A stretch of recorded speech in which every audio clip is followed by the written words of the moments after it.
3 hours of Florence Scovel, Money Affirmations to Fall Asleep, 2, that will change your life. Florence Scovel Shinn taught that the very words you fall asleep speaking become the seeds your subconscious tends while your body rests, and if you have ever lain awake at night, counting every bill instead of counting your good, you are about to understand why nothing ever seemed to change, no matter how hard you tried.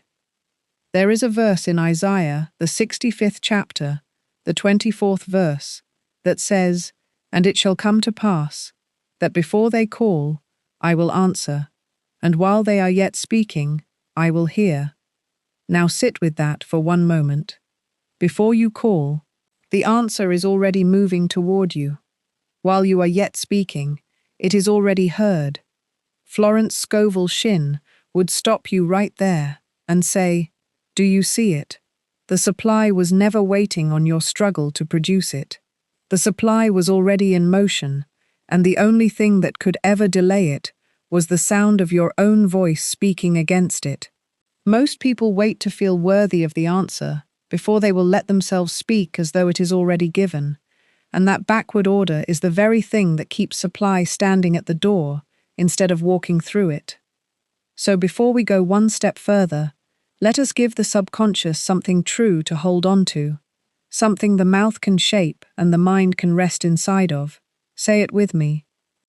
The substance of God is my supply. It flows to me now from expected and unexpected channels. My word is my wand. Again, the substance of God is my supply. It flows to me now from expected and unexpected channels. My word is my wand. Or a bed you are about to let this hour carry you towards sleep in. Notice the one thing you brought in here with you tonight. The one worry about money that rode in on your shoulders before you ever pressed play. You do not have to fix it right now. You do not have to solve it. Only name it, plainly, in your own words, down in the comments. Let it be spoken once, so it stops living only inside you. Because Florence Scovel Shinn taught that a thing named honestly is already halfway loosed, and from that naming, the first key opens. The first key is this: your spoken word is not commentary on your life, it is the architect of it. Florence Scovel Shinn taught that words are dynamic cosmic substance, and every time you say, "I am broke," "I can never get ahead," "money slips through my fingers," you are not describing your situation. You are building it fresh, brick by brick, out of the very breath that was given to you to build something else with entirely. Think of the woman who says, every single time she opens her purse, "Well, here goes nothing," and then wonders why her purse behaves exactly like nothing. It is not bad luck. It is not the economy. It is not her employer. It is the small sentence she has repeated so many times, it now has the authority of law in her own mind. She has said it at the grocery counter. She has said it to her sister on the phone. She has said it to herself in the car, with no one even listening. And each time she says it, she is not venting, she is voting. She is casting a ballot for the very lack she claims to be tired of. Florence Scovel Shinn taught that the subconscious mind has no sense of humor and no sense of irony. It cannot tell the difference between a complaint spoken lightly and a decree spoken with full intention. It simply takes the words at face value and sets to work arranging the day around them. So the tired little phrase tossed off between errands lands on the subconscious with exactly the same weight as a solemn vow, and begins, quietly, faithfully, to build. It is not that money is hard to come by, it is that the mouth has been declaring it hard to come by for years, and the subconscious, being a faithful and literal servant, has simply been obeying orders. It does not question the order. It does not ask whether the person really meant it. It only hears the words, again and again, and starts construction. Consider also the man who, whenever someone mentions a raise or an opportunity, says almost automatically, "Oh, that would never happen for me." He says it so quickly, so reflexively, that he does not even notice he has said it. And that is precisely what makes it dangerous. A decree spoken with full awareness can at least be caught and corrected, but a decree spoken out of pure habit slides past the guard entirely and goes straight into the foundation. This is why Florence Scovel Shinn urged her students to listen to their own conversation the way a stranger might, to actually hear the small sentences they let fall all day long, without a second thought. Follow him for one ordinary day, and you will see the pattern plainly.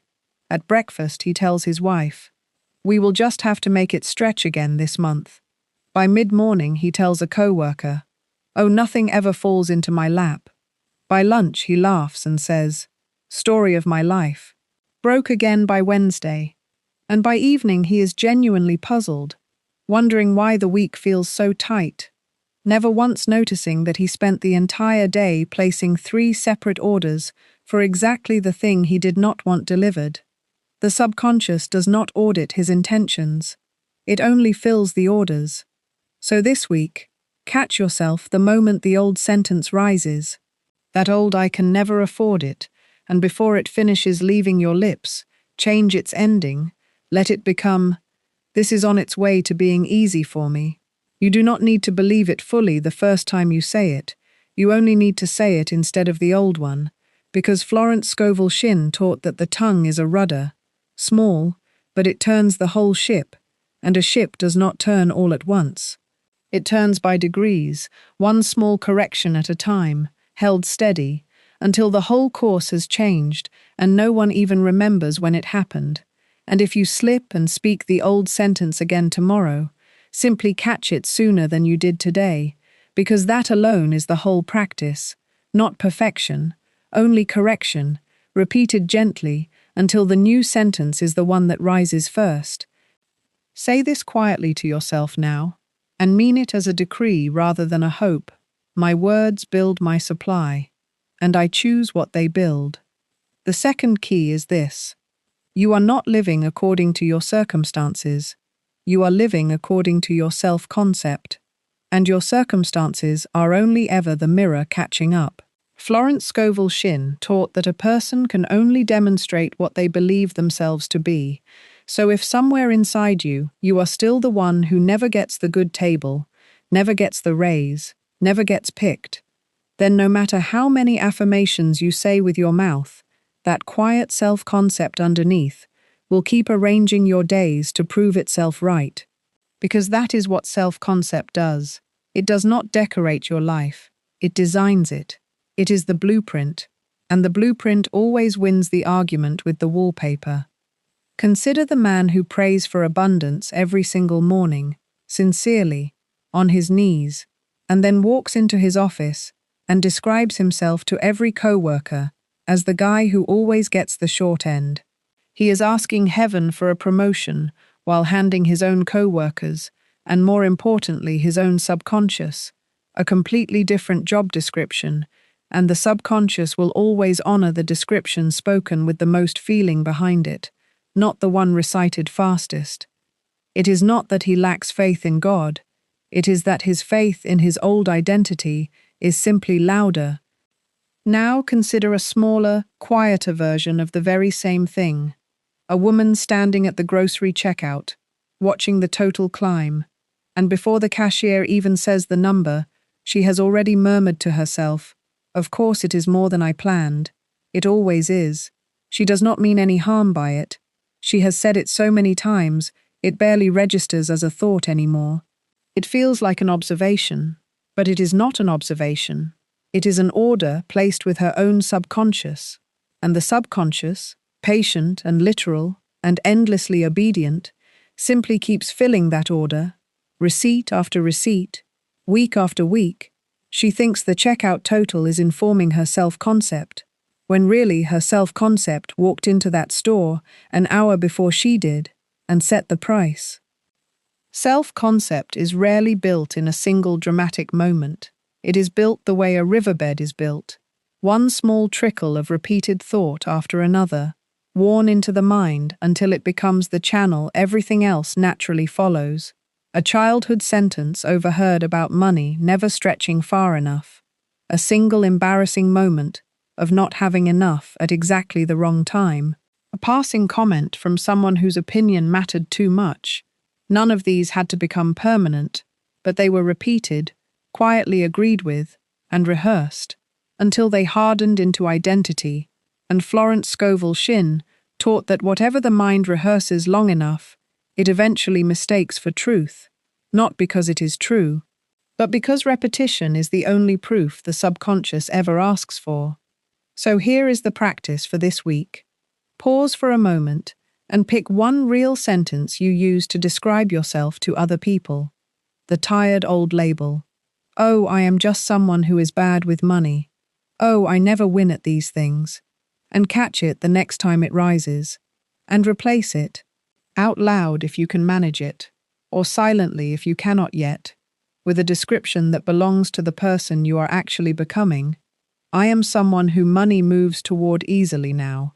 You are not lying when you say this.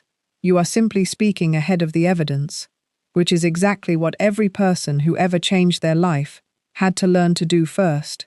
The evidence is always the slowest part of the process. It never arrives first. It never even arrives second. It arrives last, quietly, once the inner description has already changed. Florence Scovel Shinn called this changing the tape that plays in the unconscious mind, and she said no amount of scrubbing the outer conditions will help until that inner tape has been changed at its source. You can polish the mirror all day long, but the mirror only ever shows you back the one standing in front of it. Let this be your decree now. I am the one money moves toward, and I let that be true starting today.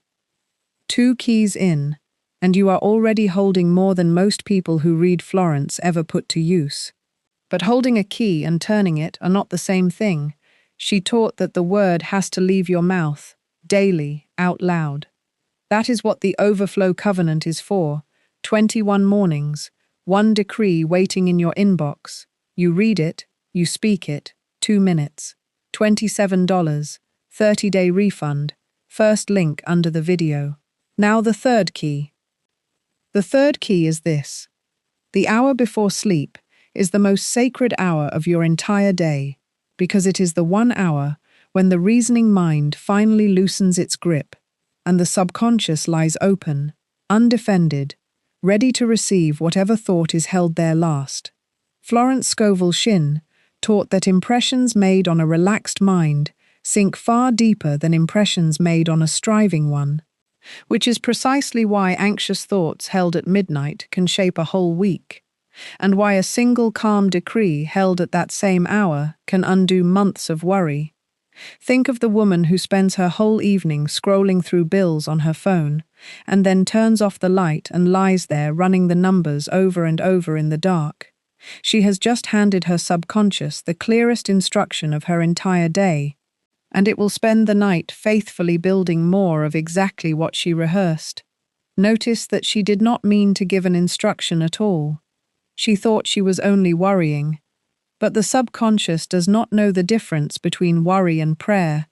It simply takes the last vivid picture handed to it before sleep and begins constructing quietly around it.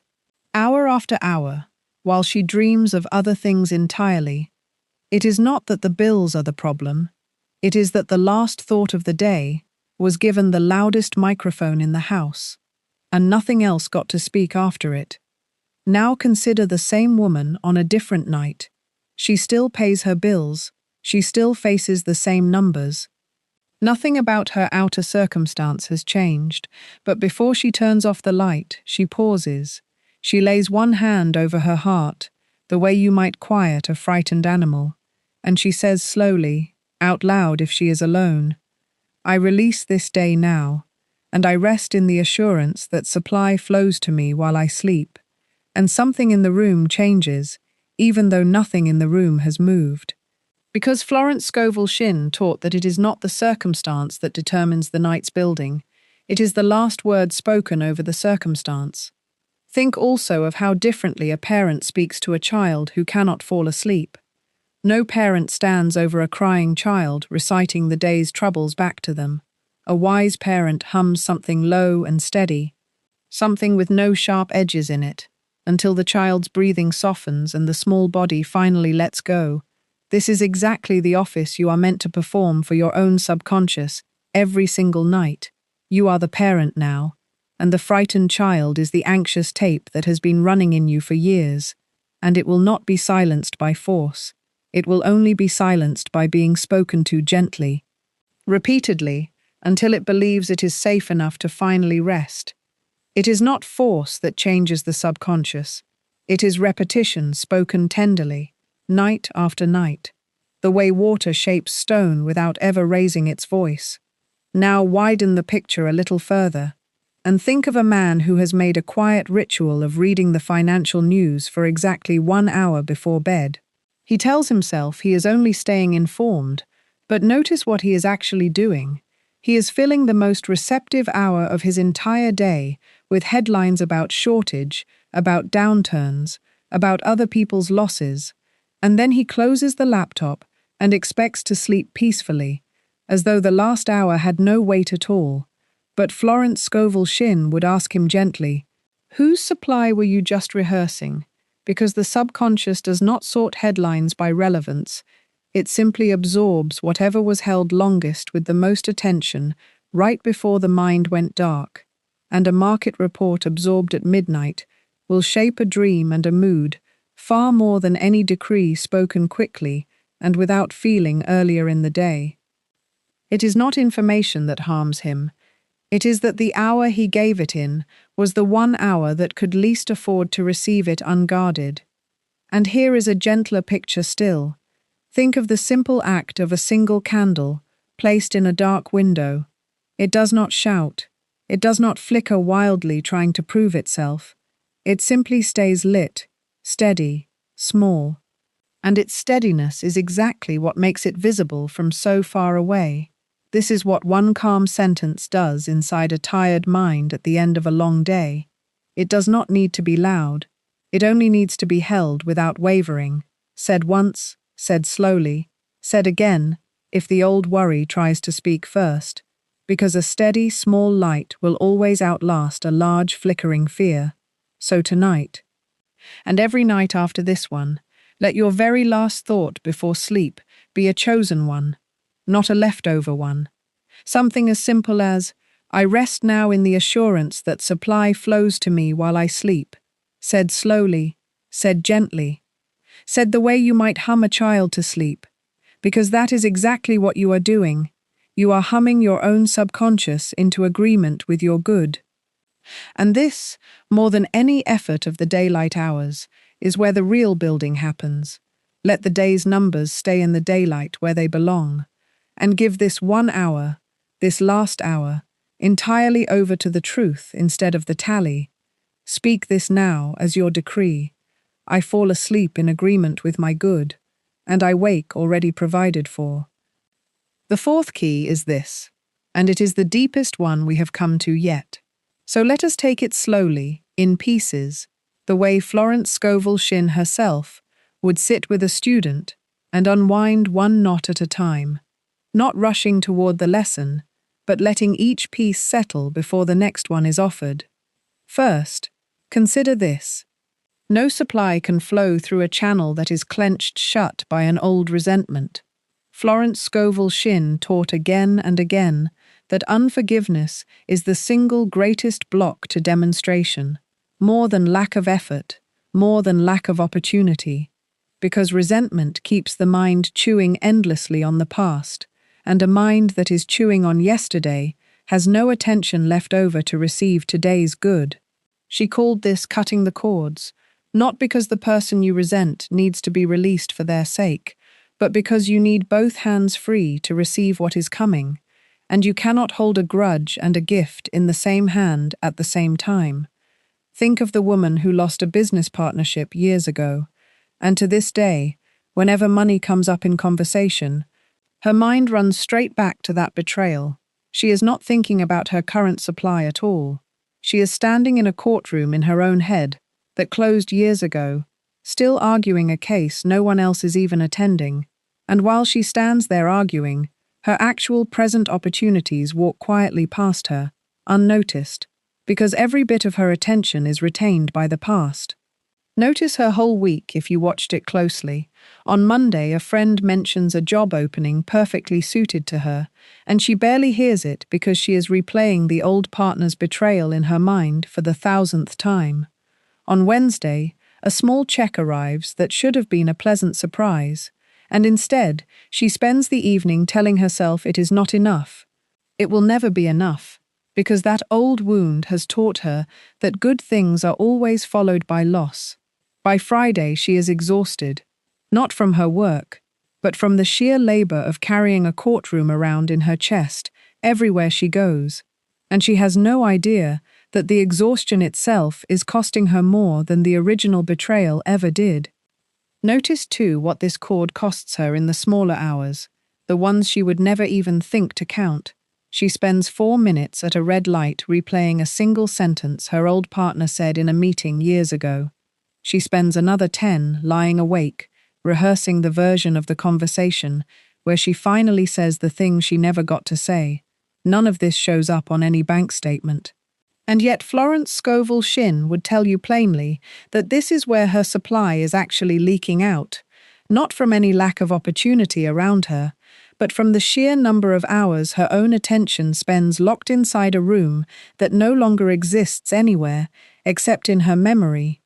Supply cannot reach a person whose attention has moved out of the present and back into an old address. It is not that the old partner owes her anything anymore.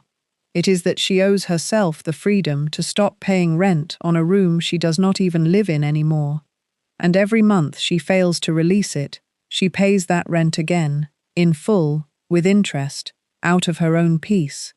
Second, consider this: fear is a false prayer. Florence Scovel Shinn taught that whatever you fear intensely, you tend to attract, because fear is simply faith reversed. It is a vivid and emotional image held in the mind, spoken often, dwelt on constantly, and the subconscious, again being faithful and literal, cannot tell the difference between a vivid fear and a vivid desire. It simply builds toward whatever is held with the most feeling. So the man who lies awake, dreading the collection call, is, without meaning to, decreeing the collection call, with all the passion he thinks he is only spending on worry. Picture him for a moment, lying in the dark, running the exact wording of the call he dreads, hearing the voice on the other end, feeling his own stomach tighten as if it is already happening. He would tell you he is only being realistic, only preparing himself. But Florence Scovel Shinn would gently ask him, preparing yourself for what? And with how much feeling? Because that rehearsal, repeated night after night, is a decree spoken with more conviction than any affirmation he has ever tried to speak in daylight. The subconscious does not grade on intention. It simply builds toward whichever picture was held longest and felt most deeply. And a feared picture, held in the dark with a racing heart, is felt far more deeply than a hopeful one recited quickly and without belief. Watch how far this reaches into his ordinary day. He wakes already bracing. He checks his phone before he has even had coffee. Watching for the number he dreads, he carries that same tight chest into a conversation with a client who was actually calling with good news, and he answers it, guarded, short, already defending himself against an attack that was never coming. The client notices the strange coldness and hesitates before offering him the very opportunity he was hoping for. And the man never once connects his own morning of dread to the hesitation on the other end of that call. He simply concludes that opportunities are rare for someone like him, when in truth he had been rehearsing their absence since the moment he opened his eyes. It is not that worrying about money is harmless. It is that worrying about money is a decree, spoken in reverse, with your whole chest behind it. And the tragedy is that most people would never dream of speaking their fears out loud in front of another person, and yet they speak them silently, in vivid detail, every single night, to the one listener who takes every word literally. Third, consider this: the old self that believed in lack has to be allowed to dissolve before the self that believes in supply can be fully free. And here Florence Scovel Shinn used language that unsettles people if they hear it carelessly. She spoke of a kind of death. But let us be entirely clear about what she meant, because this is not a morbid teaching, it is a merciful one. The death she meant is the quiet dissolving of the false self, the anxious identity that has been running your money story for years. The one who believes there is never enough, the one who flinches at every bill, that self is not you. It was only ever a costume you wore because no one showed you another one was available. And letting that costume dissolve does not diminish you. It is the very thing that sets the true self, the one who was always whole, always provided for, finally free to step forward and be seen. Think of how strange it would look from the outside, a person clinging tightly to a coat that is far too small, that pinches at the shoulders and will not close in front, insisting that this coat is simply who they are, refusing to take it off, even as it restricts every movement they try to make. And yet this is exactly what the anxious money identity does. It pinches and restricts and never quite fits, and still it gets defended. Still it gets introduced first. Oh, I am just bad with this sort of thing, as though the coat had become the body itself. And notice how quickly other people begin to help hold that too small coat in place once it has been introduced enough times. A friend hears you say, "Oh, I am just bad with money," once, twice, 3 times, and out of simple kindness begins to treat you accordingly, offering to cover the bill before you even reach for your wallet, gently steering money conversations away from you as though you were fragile in that one area. And without meaning any harm at all, the people around you become quiet witnesses, helping to tailor that coat even tighter. This is why Florence Scovel Shinn taught that the moment you stop introducing the old identity out loud, you not only stop feeding it yourself, you remove the audience that had been unknowingly helping you keep it stitched together.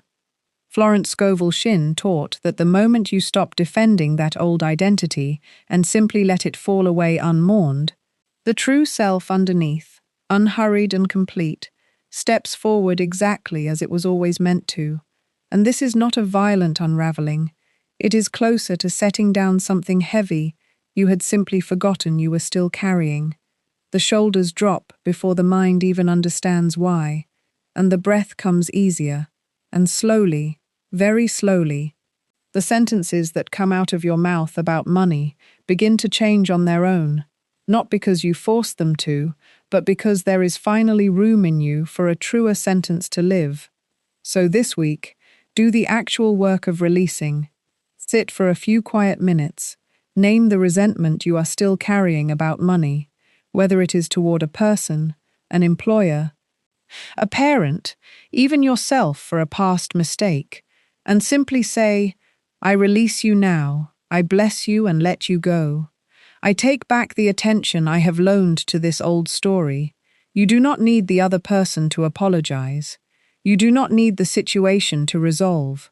You only need to open your hand, because Florence Scovel Shinn taught that the moment you release the old resentment, the channel that was blocked reopens immediately, sometimes within days, sometimes that very night.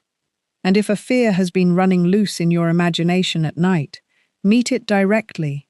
The next time it rises, say inwardly, "I withdraw my attention from this picture, and I place it instead on my good, which is already secured."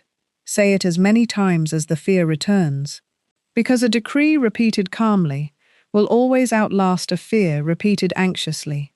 And if you notice yourself still introducing the old too small coat out loud to others, let that be your gentle signal to simply stop mid-sentence and choose a truer one instead, even if it feels unfamiliar in your mouth at first, because unfamiliar is simply what freedom feels like before it becomes home. Let your decree now be simple and complete. I release the past, and I open my hands to receive. Take a breath here with me. If this hour has been good company for you, let the next one find you too. Subscribing simply means the next teaching arrives right when you need it. The fifth key is this. You are not required to know how. Florence Scovel Shinn taught that the hardest habit for most people to break is the demand to see the mechanism before they will believe in the outcome. They want the check before they will believe the check is coming. But faith, real faith, is believing in the thing before the way has been shown. So when the how is nowhere in sight, and it very often will not be, simply say, I do not know how this will come, but I know that it will come, and I release the how entirely into hands wiser than mine. This one sentence alone has turned around situations that years of frantic planning could not touch, because it stops the mind from pacing in circles and lets the larger intelligence that already knows every open door go to work uninterrupted. Think of the man who needed a specific sum by the end of the month, rent due, no clear source anywhere in sight, and he spent his evenings the way most anxious people do, hunched over a scrap of paper, running numbers, sketching out every possible way the money might arrive, a loan here, a sale there, a favor called in somewhere else. And each imagined path collapsed under its own weight the moment he looked at it too closely, and the more he tried to engineer the how, the smaller and more impossible the whole situation grew in his mind. Until one evening, he simply set the paper down and said out loud, I do not know how this will come, but I know that it will come, and something in his chest loosened the very moment the sentence left his mouth. He was not lazy after that. He still answered every call, still walked through every door, already in front of him. But the frantic engineering was gone, and within 11 days, an old account he had entirely forgotten about paid out a small settlement he had never once considered, and it was exactly the sum he needed. To the dollar. It is not that he predicted the settlement. No amount of clever planning would ever have led him there. It is that he stopped insisting the answer arrive through the one door he happened to be staring at, and left room for it to come through a door he never would have thought to knock on in the first place. And here is the part most people quietly skip. They speak the words once, feel a small flicker of relief, and then that very same night go right back to running the old scrap of paper numbers in their head, as though the sentence were a suggestion rather than a decree. Florence Scovel Shinn taught that releasing the how is not a single moment, it is a standing decision you may have to renew every single time the mind tries to sneak the old scrap of paper back out. So when the worry returns, and it will return, you do not scold yourself for its return. You simply say the sentence again, calmly, as many times as it takes, until the saying of it becomes more familiar to your mind than the frantic sketching ever was. Think also of the woman waiting on word about a position she had quietly hoped for, who caught herself one afternoon drafting, in her mind, 3 separate backup plans for what she would say if it fell through, and she noticed what she was doing, and gently set each backup plan down, the way you might set down a heavy bag you had been carrying without noticing, and said instead, the right door is already open, I do not need to guess which one it is. This did not mean she stopped living her life. She still went to work. She still answered her phone, but she stopped assigning her evenings to the job of inventing every possible disappointment in advance. It is not surrender to stop tracing every possible path yourself. It is trust, and trust is the only soil the unseen door ever grows in. Let your decree now be simple and complete. I release the how, and I trust the way that is already prepared. The 6th key is this. Your right place and your right supply are already prepared for you, and striving for them is actually the thing most likely to push them out of reach. Florence Scovel Shinn taught that there is a right place for every person, a place where their talents are recognized, their needs are met, and their good flows freely. But that place cannot be forced into being through anxious grasping. It can only be claimed through calm, confident expectancy, because the energy of grasping and the energy of receiving cannot occupy the same moment. One closes the hand, the other opens it. Think of the young man sending out application after application, each one soaked in a kind of desperate tension. Please let this be the one. Please just let someone say yes. And notice how that very desperation seems to precede him into every interview room before he even opens his mouth. People can feel a grasping energy the way they can feel a cold draft. It is not spoken, but it is sensed, and it tends to close doors rather than open them.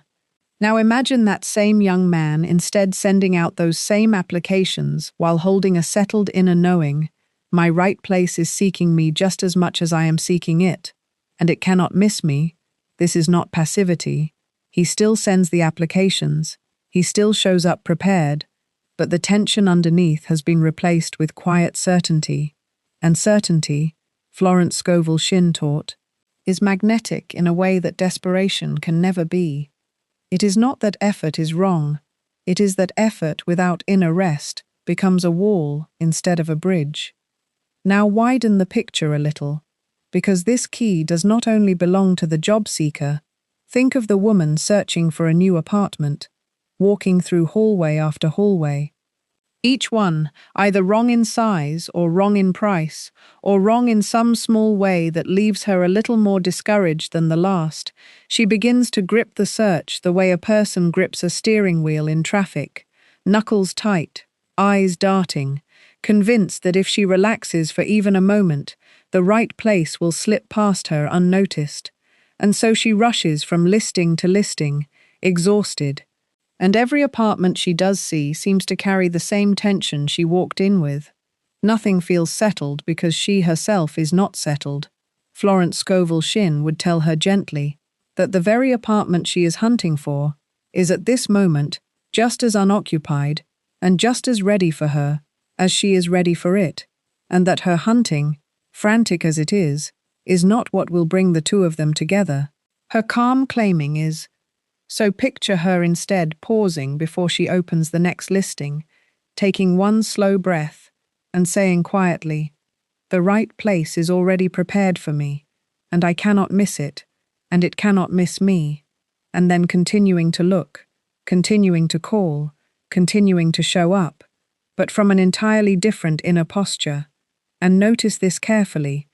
Nothing about her outer actions has to change for this key to work.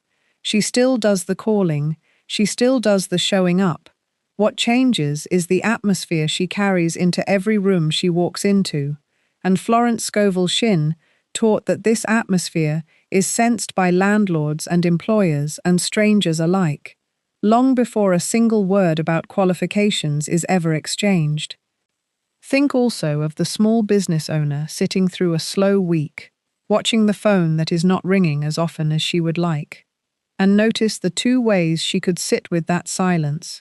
She could sit gripping the counter, checking the clock, mentally rehearsing every reason the slow week might turn into a slow month.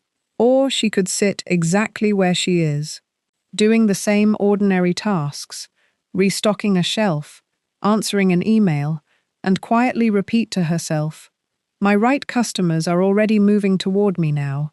They cannot miss this place." The outer silence in the shop may look identical from the street either way, but Florence Scovel Shinn taught that what she is doing on the inside during that silence is deciding what fills it next. The frightened waiting invites more frightened waiting, and the calm waiting invites the very thing it is waiting for. There is a reason striving so often backfires, and it is worth naming plainly. Striving carries within it the hidden confession that the good is not yet real, that it must be chased down and wrestled into place through sheer force. And every ounce of energy spent chasing is energy insisting to the subconscious that the good is somewhere far away and unwilling to come near. Calm expectancy carries the opposite confession.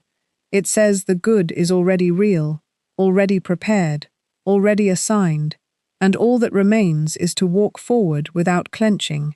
This is why Florence Scovel Shinn so often told her students, "Do not push the river, let it carry you." And this is exactly what right place and right supply are. A river already moving in your direction. long before you began swimming upstream against it out of fear that it might not. So this week, before you take any action toward your supply, whether it is sending an email, making a call, walking into an interview, walking through one more apartment, or simply opening the shop for another ordinary day, pause first and say inwardly, "I am walking into what is already mine." This single pause does not slow you down, it changes the entire atmosphere you carry into the room, and people, opportunities, and money all respond to atmosphere long before they ever respond to argument or effort or need. Let your decree be, "My right place and my right supply already know my name, and they are moving toward me now." The seventh key is this, and it is the deepest teaching of this entire hour, so let us walk it slowly, in several pieces, because it took Florence Scovel Shinn her whole ministry to unfold it, and we owe it the same patience. First, consider this. Supply moves in a circle, not a straight line. Florence Scovel Shinn taught that money, like water, is meant to flow, and anything that flows must have both an inlet and an outlet. If you only ever try to receive without ever letting anything move back out through you, you are asking a river to fill a lake that has no outlet at all. And a lake with no outlet does not stay clean and full. It stagnates. It grows heavy. It grows still. And stillness is the one condition supply can never move through. This is why she taught the practice of giving, not as a transaction, not as a bargain with heaven, not as a coin dropped into a machine expecting a return to come rattling out the other side, but as the simple keeping open of the channel. When you give, even a small amount, given freely and cheerfully, you are saying with your actions what your mouth has been saying with its words, that you trust the supply enough to let some of it move, and that trust is precisely what widens the channel for more to come through. Think of the woman who owns a small shop and, on the leanest month she has had all year, still slips an extra item into a struggling customer's bag without being asked. She does not do this because she can spare it. She does this because she refuses to let a lean month convince her that the river has stopped running, and something in that one small, unclenched gesture keeps her whole business breathing instead of holding its breath. It is not the giving itself that opens the channel. It is the refusal to let fear be the one who decides whether the hand stays open or closes. Second, consider this. Giving out of fear is not giving at all. It is another form of bargaining, and bargaining carries the very energy of lack it is trying to escape. If you give $10 while inwardly flinching, while thinking there goes money I probably needed, you have handed over the $10 but kept the fear, and the fear is what gets multiplied back to you, not the giving. Florence Scovel Shinn taught that the amount matters far less than the spirit behind it. A single dollar, given in genuine cheerful trust, does more to open your channel than $100 given in anxious duty. This is why she so often returned to the old teaching of the tithe, not as a rule imposed from outside, but as a discipline that trains the giver to release before scarcity has a chance to whisper otherwise. Picture two neighbors. Each one puts an envelope in the collection plate on the same Sunday morning, the same amount, folded the same way. But one of them spent the whole week dreading the moment the plate would reach her, rehearsing in her mind everything that money could have gone toward instead. And the other one folded her envelope Tuesday night with something close to relief, glad to have somewhere joyful to send it. The plate never knows the difference, but the subconscious of each woman knows exactly the difference. And it is her subconscious, not the plate, that decides what comes back around the circle toward her. It is not the dollar amount that determines whether a gift opens the channel. It is whether the hand that gives it is clenched or open while it lets go. Third, consider this. The circle only completes itself when you also allow yourself to receive without guilt. So many people who are generous in giving become strangely uncomfortable the moment they are offered something in return. A gift, a compliment, an unexpected check in the mail, and they deflect it. Oh, you shouldn't have. Oh, I don't need this. Without realizing that deflecting the inflow breaks the very circle they have been faithfully building through their giving. Think of the man who will happily pay for a friend's dinner without a second thought, and then turns almost pale with discomfort the one time that same friend tries to pay for his. He insists, "No, please, I've got it. Let me get this one," as though receiving were somehow a debt, rather than simply the other half of the very river he has been standing in for years.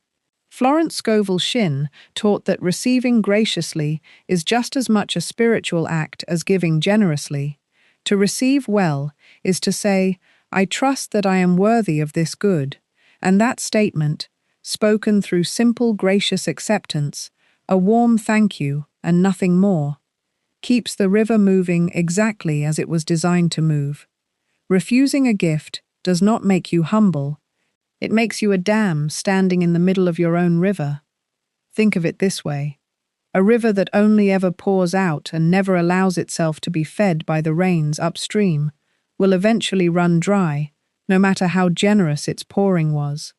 The giving and the receiving are not two separate virtues to be balanced against one another. They are one single motion. The same motion, the way breathing in and breathing out, are not two different acts, but one continuous rhythm. And the person who only exhales, who only gives and never lets anything come back in, will eventually find themselves gasping, wondering why generosity left them so tired, when it was never the generosity that exhausted them, it was the refusal to also inhale.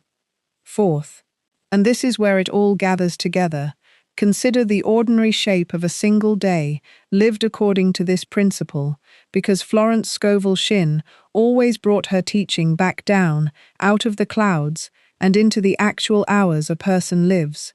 In the morning, you wake, and before your feet even touch the floor, you speak your decree, "The substance of God is my supply," quietly, unhurried, the way you might greet an old friend. During the morning hours, an unexpected small expense arrives, perhaps a repair, perhaps a bill that came in slightly higher than you planned for, and instead of clenching around it in fear, instead of letting your whole morning bend around that one number, you release it, saying, "This is only money moving through me. More is already replacing it." You go on with your morning. At mid-morning, a co-worker mentions they are short for lunch, and rather than calculating what it will cost you, you simply cover it, lightly, without ceremony, because you have already decided the river is allowed to move through you in small, ordinary ways all day long, not only on the days when you feel flush. At midday, you have the chance to leave a generous tip, or to help a co-worker carry something they are struggling with, and you do it lightly, cheerfully, without calculating whether you can afford it, because you have decided you can always afford to keep the river moving. In the early afternoon, a small, unexpected kindness comes your way, a refund you forgot about, a friend picking up the coffee before you can reach for your wallet, and instead of brushing it off the way you might have last year, insisting, "No, I'll get the next one," you receive it fully, you say thank you, and you mean it all the way through, letting the gift land, instead of bouncing it back out of habit. By late afternoon, a conversation at work turns briefly toward money, and you notice the old sentence rising, the one about things always being tight. And you simply let it pass without speaking it, choosing silence over the old decree, rather than repeating something you no longer wish to build. On the drive home, you pass the same corner where someone always seems to be asking for help, and instead of looking away, the way you might have out of old discomfort, you roll the window down and hand over what you have without a story attached to it. No lecture, no hesitation, simply the river finding another bend to move through. By evening, without a single dramatic event having occurred, no windfall, no miracle, nothing you could point to and call proof, you find that the day has been lived entirely inside the circle, giving lightly, receiving graciously, decreeing steadily, releasing what tried to clench you, and this, Repeated day after ordinary day, quiet Tuesday after quiet Wednesday, is what Florence Scovel Shinn meant when she said that supply is not a single dramatic breakthrough. It is a river you learn to stand in permanently. Most people are waiting for the flood, when what they actually need to learn is how to stand in the current that is already moving past them every single day. Fifth, consider this. The circle also has a season to it, and this is where many sincere people lose heart too soon. There will be days when you give, and nothing visible seems to return that same week. There will be stretches where you receive graciously, and still watch the balance dip lower before it rises. Florence Scovel Shinn taught that supply moves on its own timing, not on the timing of your impatience. A farmer does not dig up the seed on the third day to check whether it is working, and yet this is exactly what so many people do with their giving, and their gratitude, and their faith. They perform the practice once or twice, feel nothing dramatic, and quietly conclude that the circle must not apply to them, when in truth, the circle was simply still turning, unseen. The way the underside of a river keeps moving long before the surface shows any change. Think of the man who begins tithing faithfully the very same month his business hits its slowest stretch in years. Every part of him wants to stop, to hold everything back until things improve, and this is the exact moment the practice matters most, because it is easy to trust the circle when the water is already rising. The true test of faith is trusting the circle while the water still looks low. He keeps to his practice quietly for 4 months, with nothing outward to show for it, and in the 5th month, 3 separate opportunities arrive within the same week, none of them traceable to anything he did that week, all of them traceable only to the season of trust he had been faithfully standing in without applause. It is not that the circle failed you, it is that you were watching the wrong week for the proof. 6th, and finally, consider what closes the circle completely: non-resistance. Florence Scovel Shinn taught that struggling against what is, arguing with the bill on the table, arguing with the slow month, arguing with the unexpected setback, only tightens the very knot you are trying to loosen. What you resist persists, and what you bless dissolves. So when the setback comes, and it will come, because rivers still pass through rocky ground sometimes, the practice is not to deny that the rock is there. It is to say calmly, "Even this is working for my good. I do not know how yet, and I do not resist it." This single shift, from resistance to calm agreement, is often the exact moment the obstacle begins to move, not because the rock vanished, but because your grip on it finally loosened enough to let the water find its way around. Think of how a swimmer caught in a current is taught never to fight it directly. Fighting a current head-on only exhausts the swimmer and pulls them under faster. The swimmer is taught instead to relax, to let the current carry them at an angle, until they find themselves near the shore without ever having won a single contest of strength against the water. This is exactly the posture Florence Scovel Shinn was pointing toward. Not surrender in the sense of giving up, but surrender in the sense of stopping the exhausting argument with what already is, so that the larger intelligence of the current itself can carry you where straining never could. It is not that the river was ever blocked. It is that your grip on the rock was the only thing holding the water still.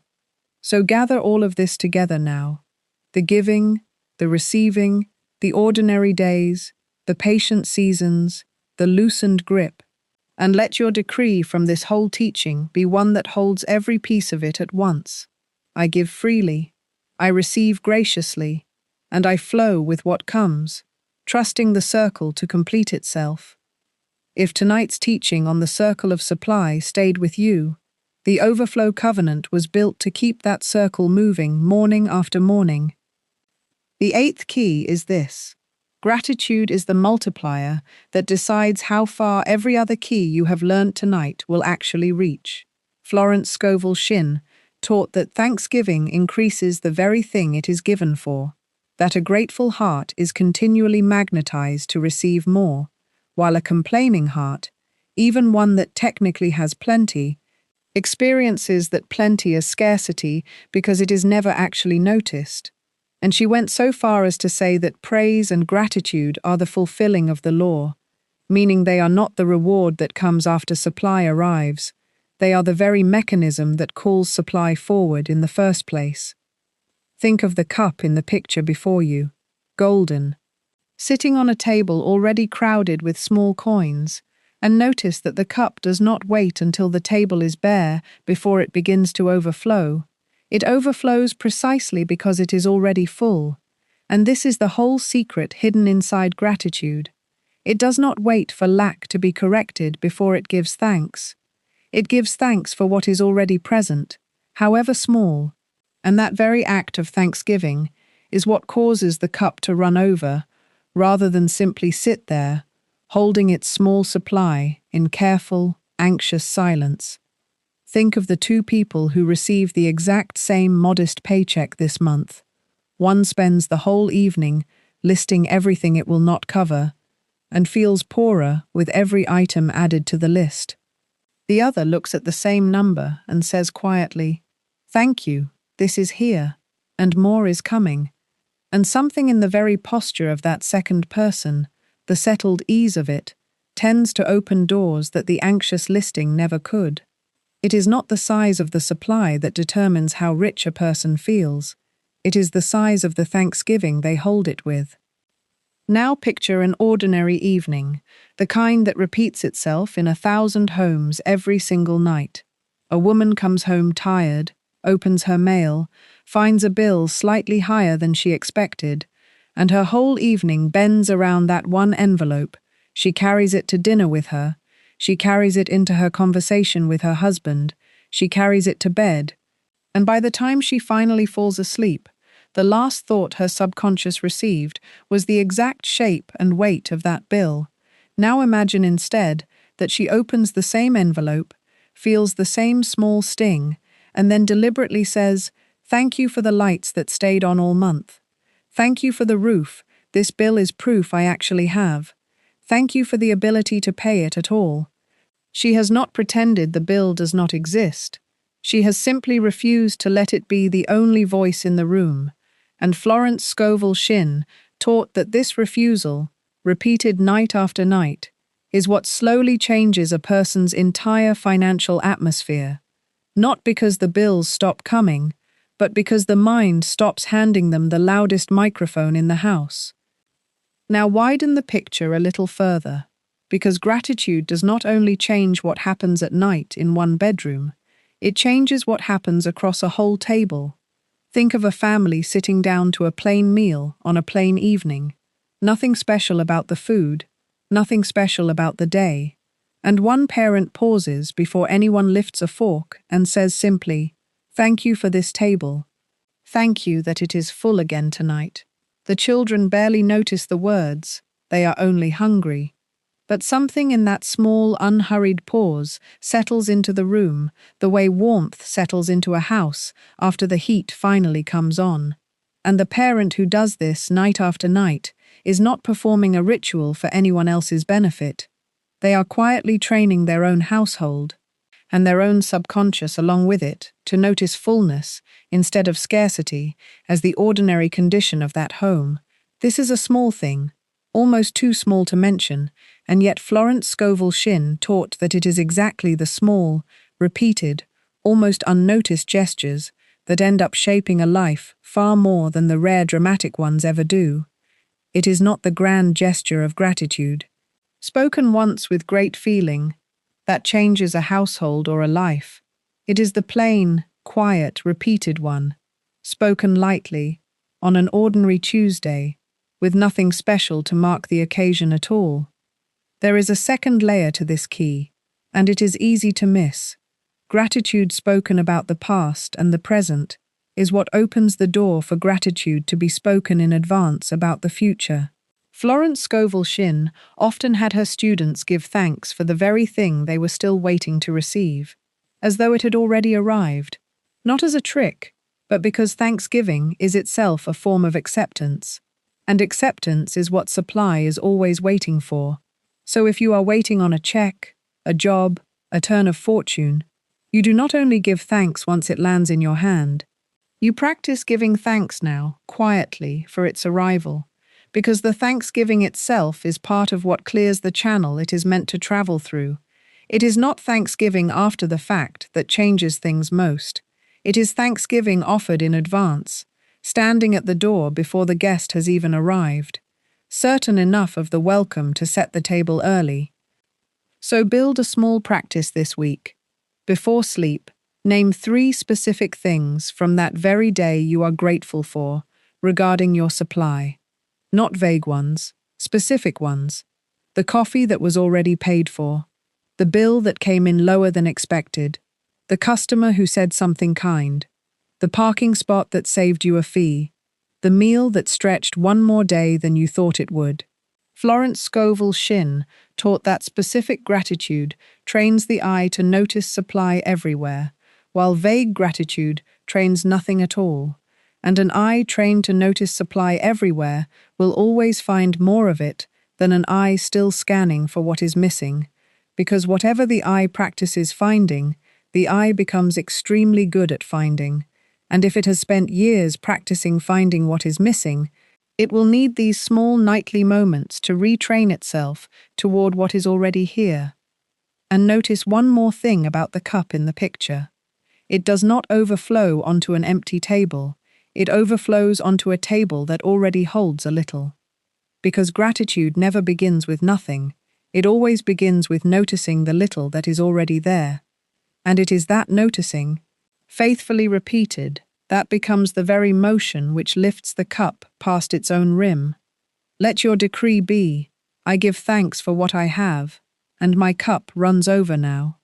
The 9th key is this, and it is the quiet one that holds all the others together. Faith is not a feeling you wait to arrive. It is a substance you decide to stand on.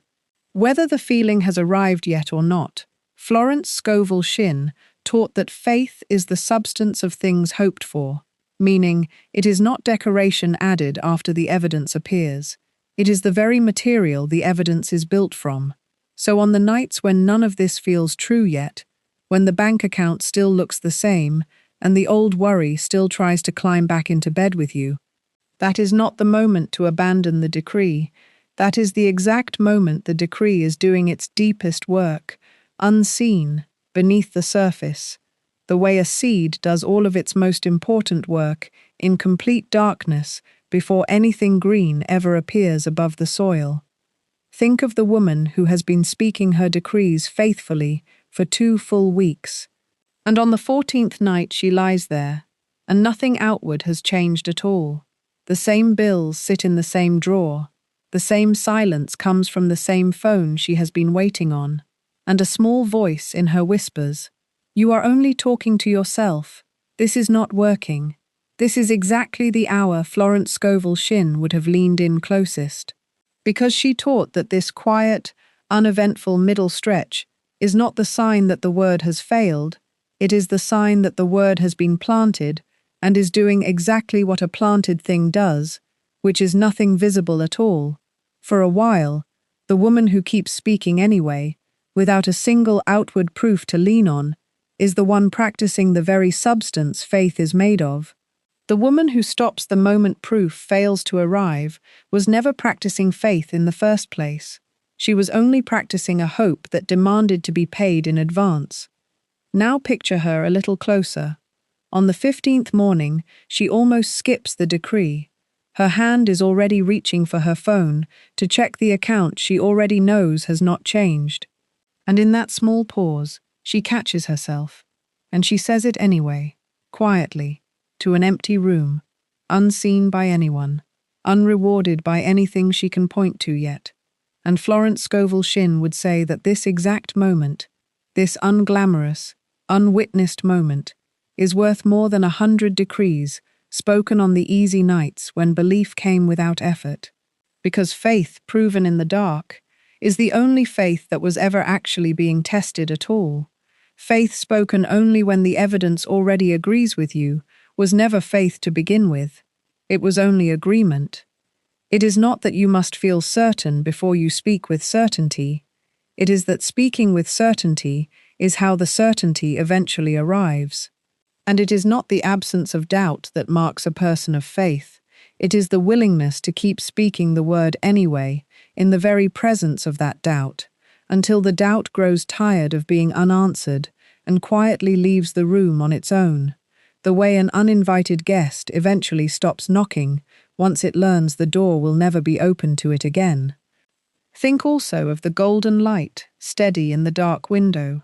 It does not flicker toward the road to see whether anyone is coming. It does not dim itself on the nights no one passes by. It simply stays lit, on principle, because that is its nature, and this is exactly the posture Florence Scovel Shinn asked of her students. Not a light that brightens only when it senses proof approaching, but a light that burns steadily regardless, because a light that only shines when it is convinced someone is watching was never really a light at all. It was only a performance waiting for an audience. So let this last key simply be permission. Permission to keep speaking these words long after tonight. Permission to let this hour of teaching become a nightly habit rather than a single event. Because Florence Scovel Shinn never taught a technique meant to be used once. She taught a way of living meant to be returned to, night after night, until it became simply who you are. Let the seed have its dark season without your interference. Water it, with the same quiet decree tomorrow night, and the night after that, and the 14th night after that, even if nothing shows above the soil yet, and trust that the green will come up in its own proper time, exactly as it always has for every seed that was ever faithfully planted, and then simply, patiently, left alone to grow. Let your decree be, I stand on faith tonight, and faith is already building what my eyes cannot see yet. Here is the whole picture. It is not your circumstances shaping your words. It is your words shaping your circumstances. It is not your bank balance deciding your self-concept. It is your self-concept quietly deciding your bank balance. It is not the daylight hours where the deepest building happens. It is the relaxed hour before sleep. It is not the old resentment that needs the other person to change. It is you who needs to open your own hand. It is not knowing how that qualifies you to receive. It is trusting, even without knowing how. It is not striving that draws your right place toward you. It is calm expectancy that does. It is not one dramatic gift that fills the river. It is the daily circle of giving freely and receiving graciously. It is not the size of your supply that decides how rich you feel. It is the size of your thanksgiving. And it is not a feeling you wait for before you believe. It is a faith you decide to stand on before the feeling ever arrives. And underneath all 9 of these, there was only ever one key turning, again and again, in different light. The recognition that supply was never outside of you waiting to be earned. It was always within you, waiting to be spoken. 6 keys. The whole map is in your hands now, and no one was ever changed by holding a map. They are changed by walking it, one morning at a time. Florence handed people a decree and told them to speak it until it became their own nature. That is the overflow covenant. 21 mornings, one decree each morning in your inbox, written from the teachings you just heard. You wake, you read it, you speak it out loud, 2 minutes, and the day begins already agreeing with your supply. You can start tomorrow morning. $27, and if nothing has moved in you after 30 days, every dollar comes back, no questions. First link under this video. So once more, gently, let this be the last thing your mind carries into rest tonight. The substance of God is my supply. It flows to me now from expected and unexpected channels. My word is my wand, and however these hours found you tonight, whatever you were carrying when you first pressed play, may you fall asleep already a little lighter than you arrived, because the words that just passed through you were never only affirmations, they were the truth about you finally being allowed to speak. Get on God's payroll, it never misses a Friday. Florence Scovel Shinn taught that the same faithful hand which feeds the sparrow keeps a ledger with your name already written into it. long before you ever learn to doubt your own worth. There is a quiet promise tucked into the story of Noah.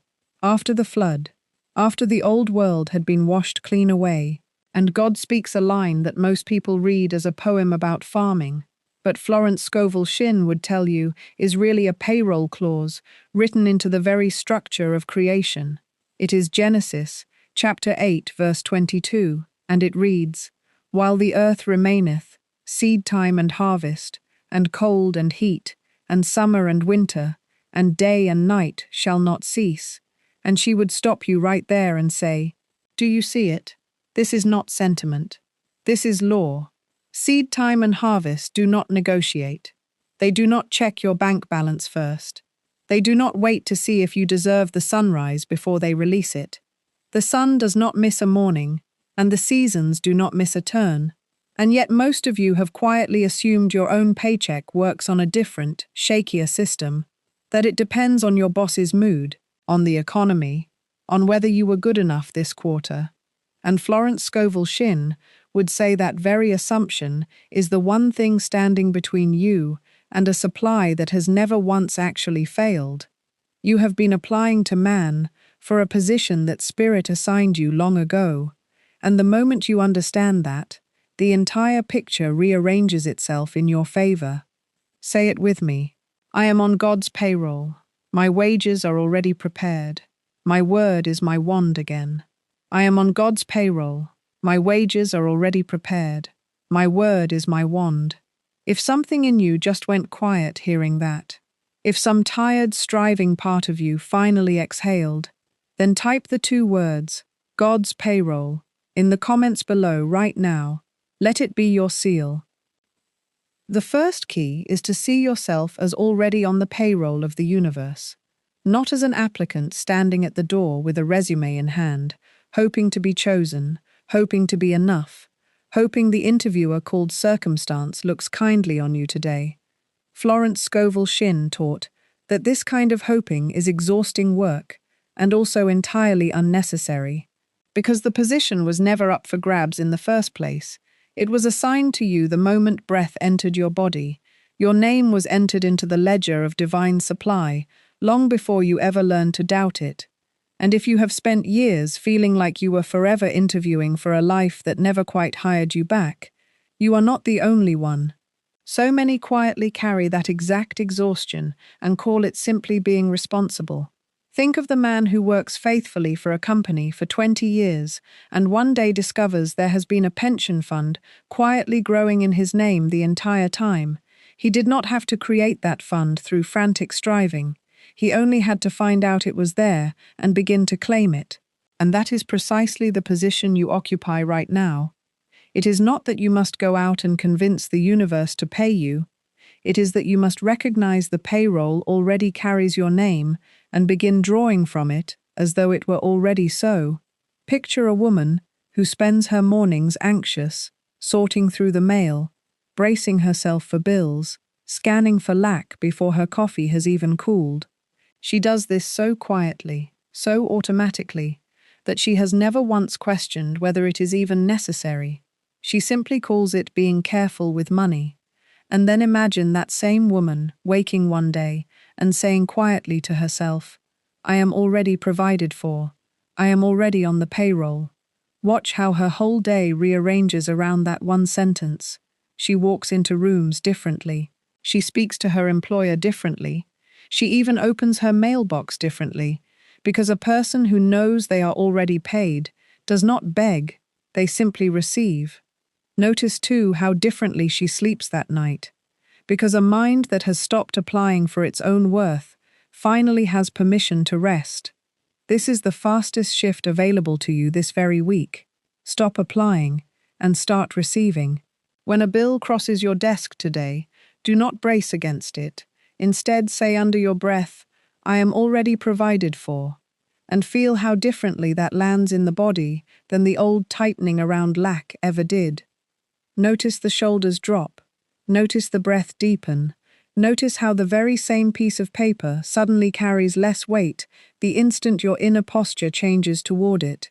It is not applying that opens supply. It is recognizing the assignment already made.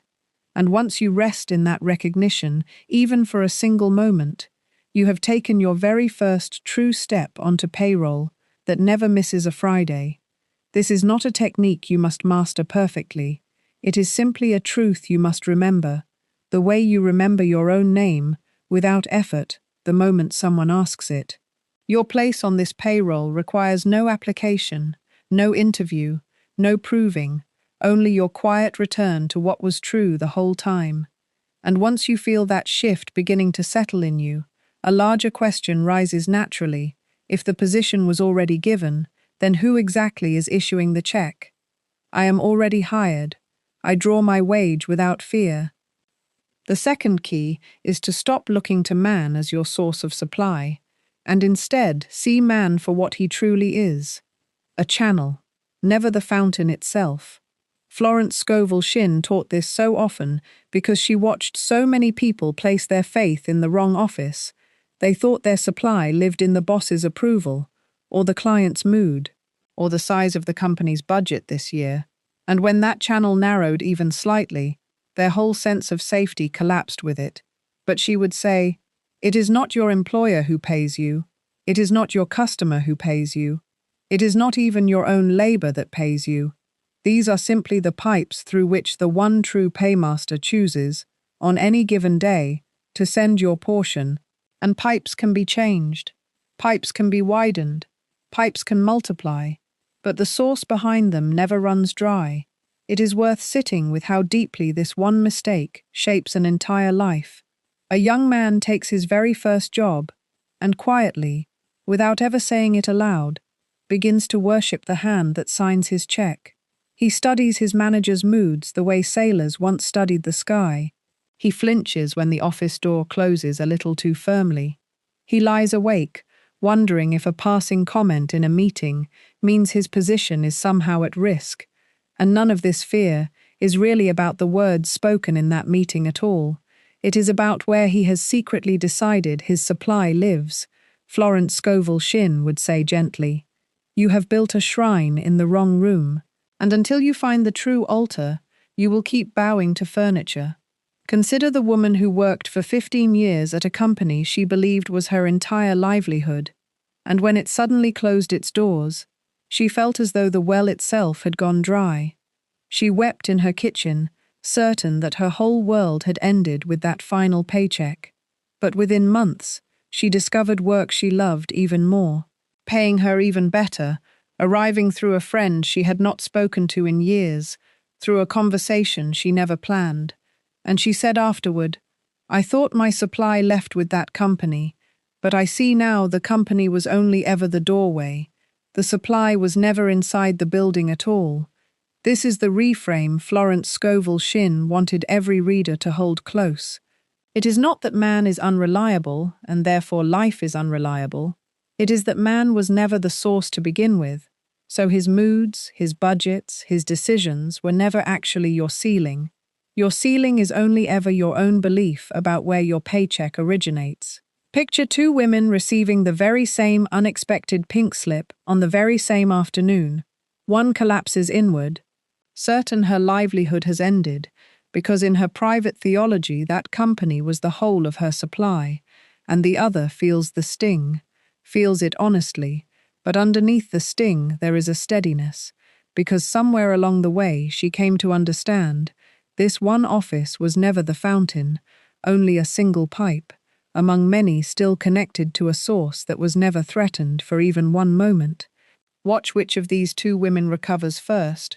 Watch which one is already noticing new doors within the week, while the other is still staring at the closed one. This is not a difference in luck. It is a difference in where each woman had quietly placed her faith long before the notice ever arrived.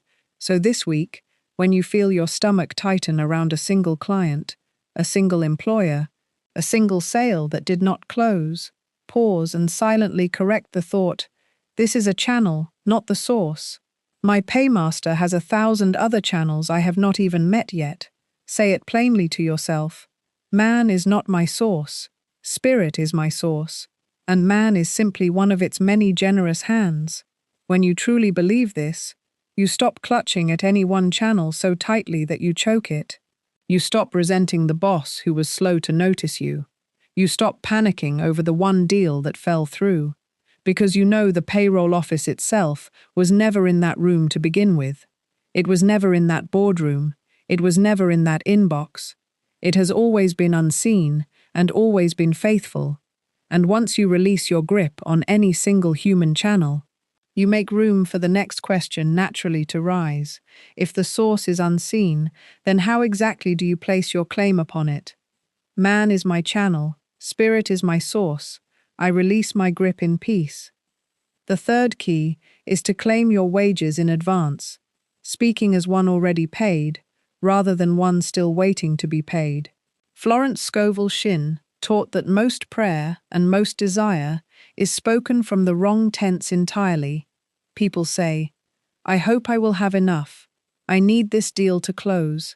I wish supply would come." And she would gently correct every one of those sentences, because each one plants the seed of lack, even while trying to ask for abundance. The true claim is spoken as already accomplished. I am supplied. I am provided for. My needs are met. Think of a woman preparing for a dinner party who does not stand at her empty table, wondering if food might someday arrive. She sets the table first. She lays out the plates and the glasses in complete confidence that the meal is coming, because she has already ordered it and already trusts the delivery. This is exactly the posture Florence Scovel Shinn asks of you regarding your own supply. Set the table of your consciousness as though the check has already cleared.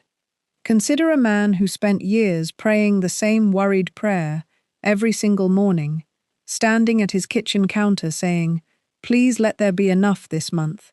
And notice the posture hidden inside that sentence. It is the posture of a beggar at a locked gate, hoping someone inside might notice him, and month after month, the same tight feeling greeted him at his counter, because his own words kept confirming the very lack he feared. One day a friend suggested he try a different sentence, not "please let there be enough," but "there is enough. My supply is already prepared," and he admitted it felt strange the first few mornings, almost like lying. But Florence Scovel Shinn would say, this is not lying at all. This is aligning your speech with a truth deeper than today's bank statement.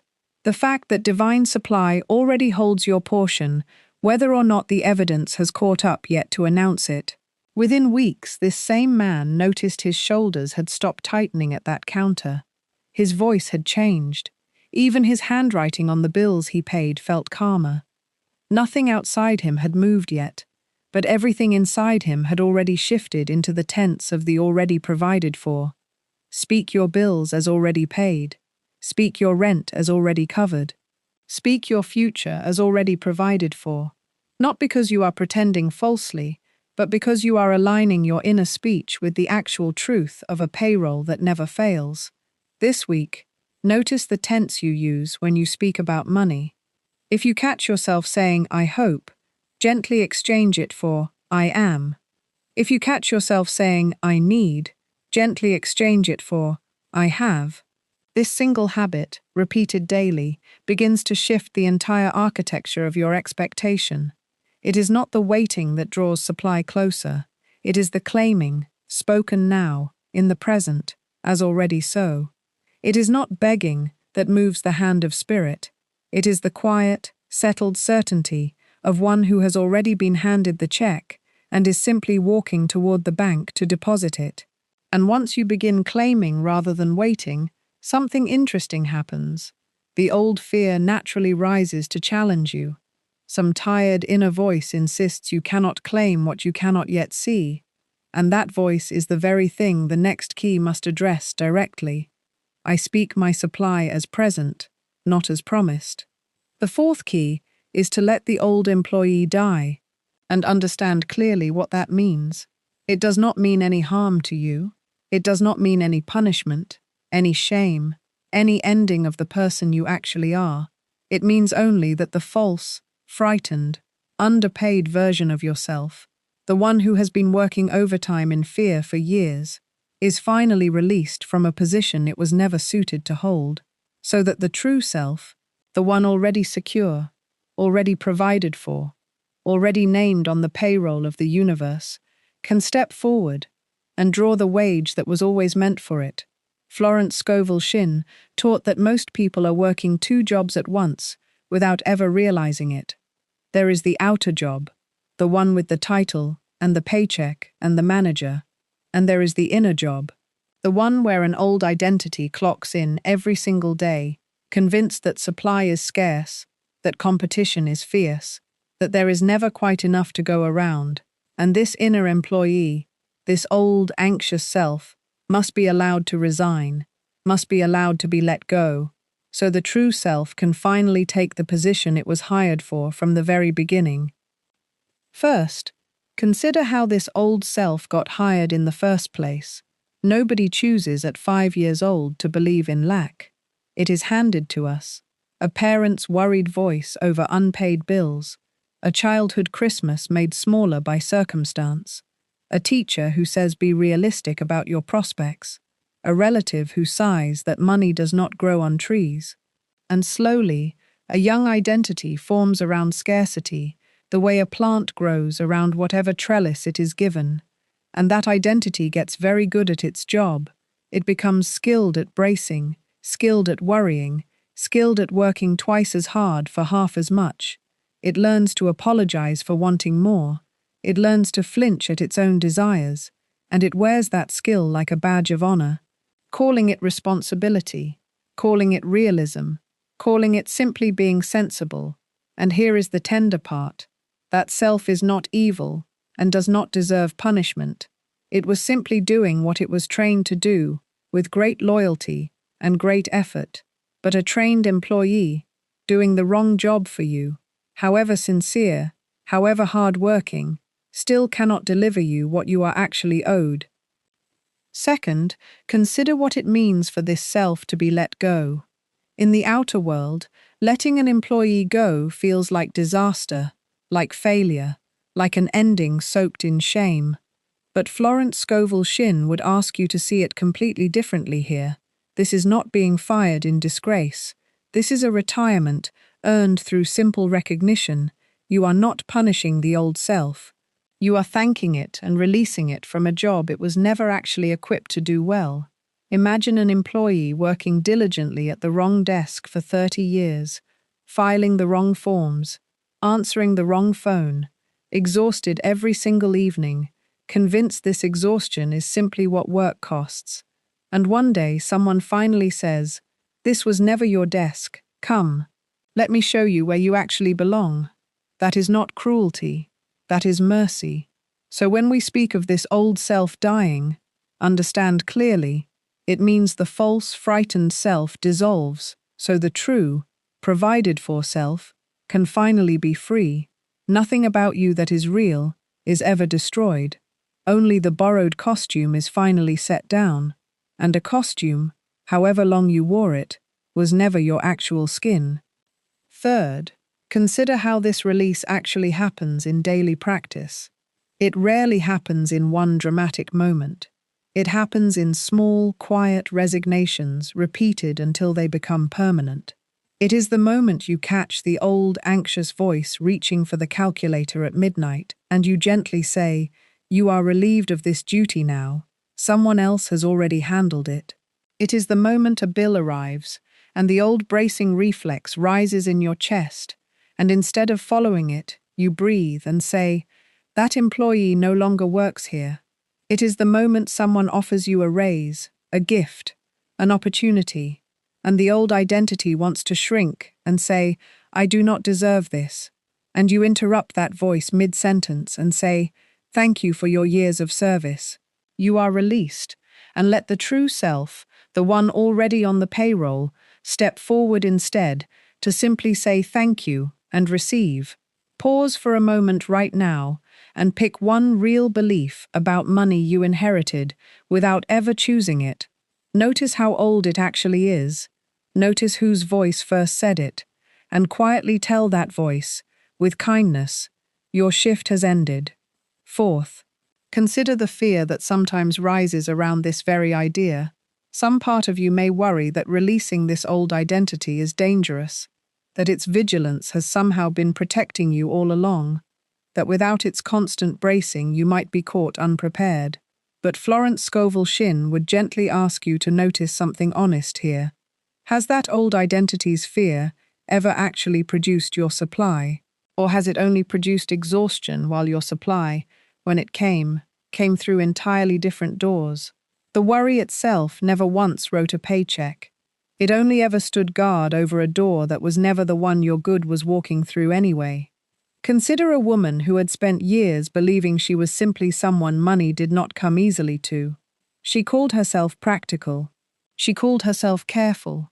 But underneath it was an old identity formed the year her family lost their home, and every dollar that came to her afterward was met immediately with dread instead of welcome, until one quiet afternoon she said aloud, alone in her kitchen, "The girl who learned to fear money may rest now. She has done her job long enough," and she described feeling almost lightheaded afterward, as though she had been carrying another person on her back for 20 years without noticing the weight until it finally set itself down. And consider too the man who spent decades believing that money only came through struggle, that ease was suspicious, that if something arrived easily, it must be a mistake soon to be corrected, until one day he said, out loud, alone in his car, "The version of me who believes in struggle is relieved of duty today."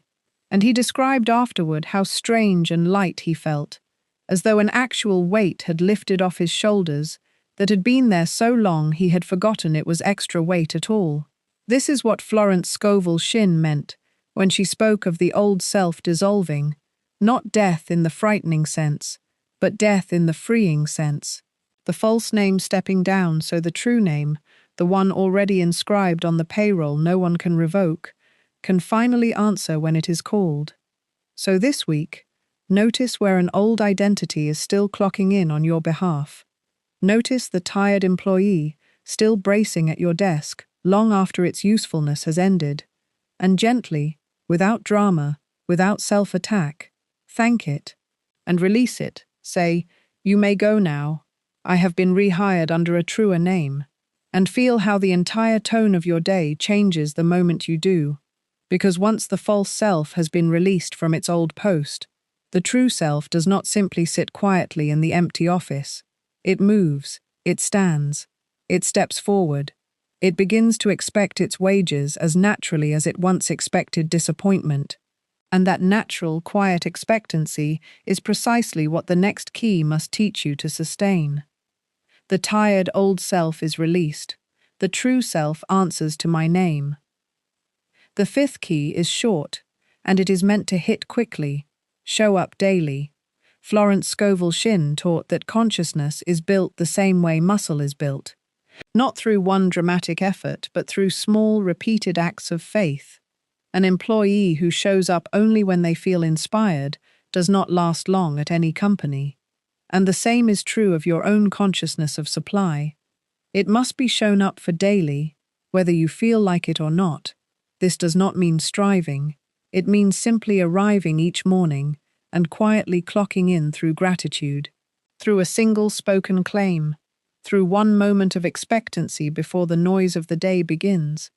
Consider a man who wanted very much to trust in his own supply, and who prayed beautifully about it, perhaps once a month, usually on the hardest night, usually with tears, usually meaning every word, and yet his life did not change.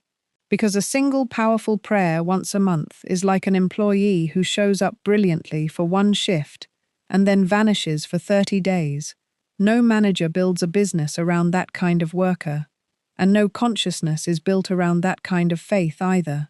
It was only when he began showing up small, on ordinary mornings, nothing dramatic, simply a quiet 30 seconds before his feet touched the floor, that his whole life began to shift beneath him, not because that 30 seconds was more powerful than his tearful midnight prayers, but because it was repeated, and repetition is what consciousness actually answers to. Pause for a moment right now and pick one real thing in your life you have simply stopped expecting to improve. A bill you assume will always be tight, a raise you assume will never come, a door you quietly wrote off months ago, and today, gently, clock back in on that exact area. Whisper, I am on the payroll here too. This small daily act does more than any single dramatic prayer ever could, because it is not intensity that builds a consciousness of supply. It is consistency. A single generous thought spoken once and forgotten does little, but a single true thought spoken daily becomes a habit, and a habit becomes a character, and a character becomes a destiny. It is not the size of the claim that moves the universe. It is the steadiness of the claim, small and faithful, morning after morning, the way a single drop of water, falling in the same place day after day, eventually shapes even stone. So let this be simple. Let it be small. Let it take 30 seconds each morning before your feet even hit the floor. Say quietly, I show up today already on the payroll. And mean it, not loudly, not anxiously, just steadily. The way you would clock in for any job you actually trusted was real.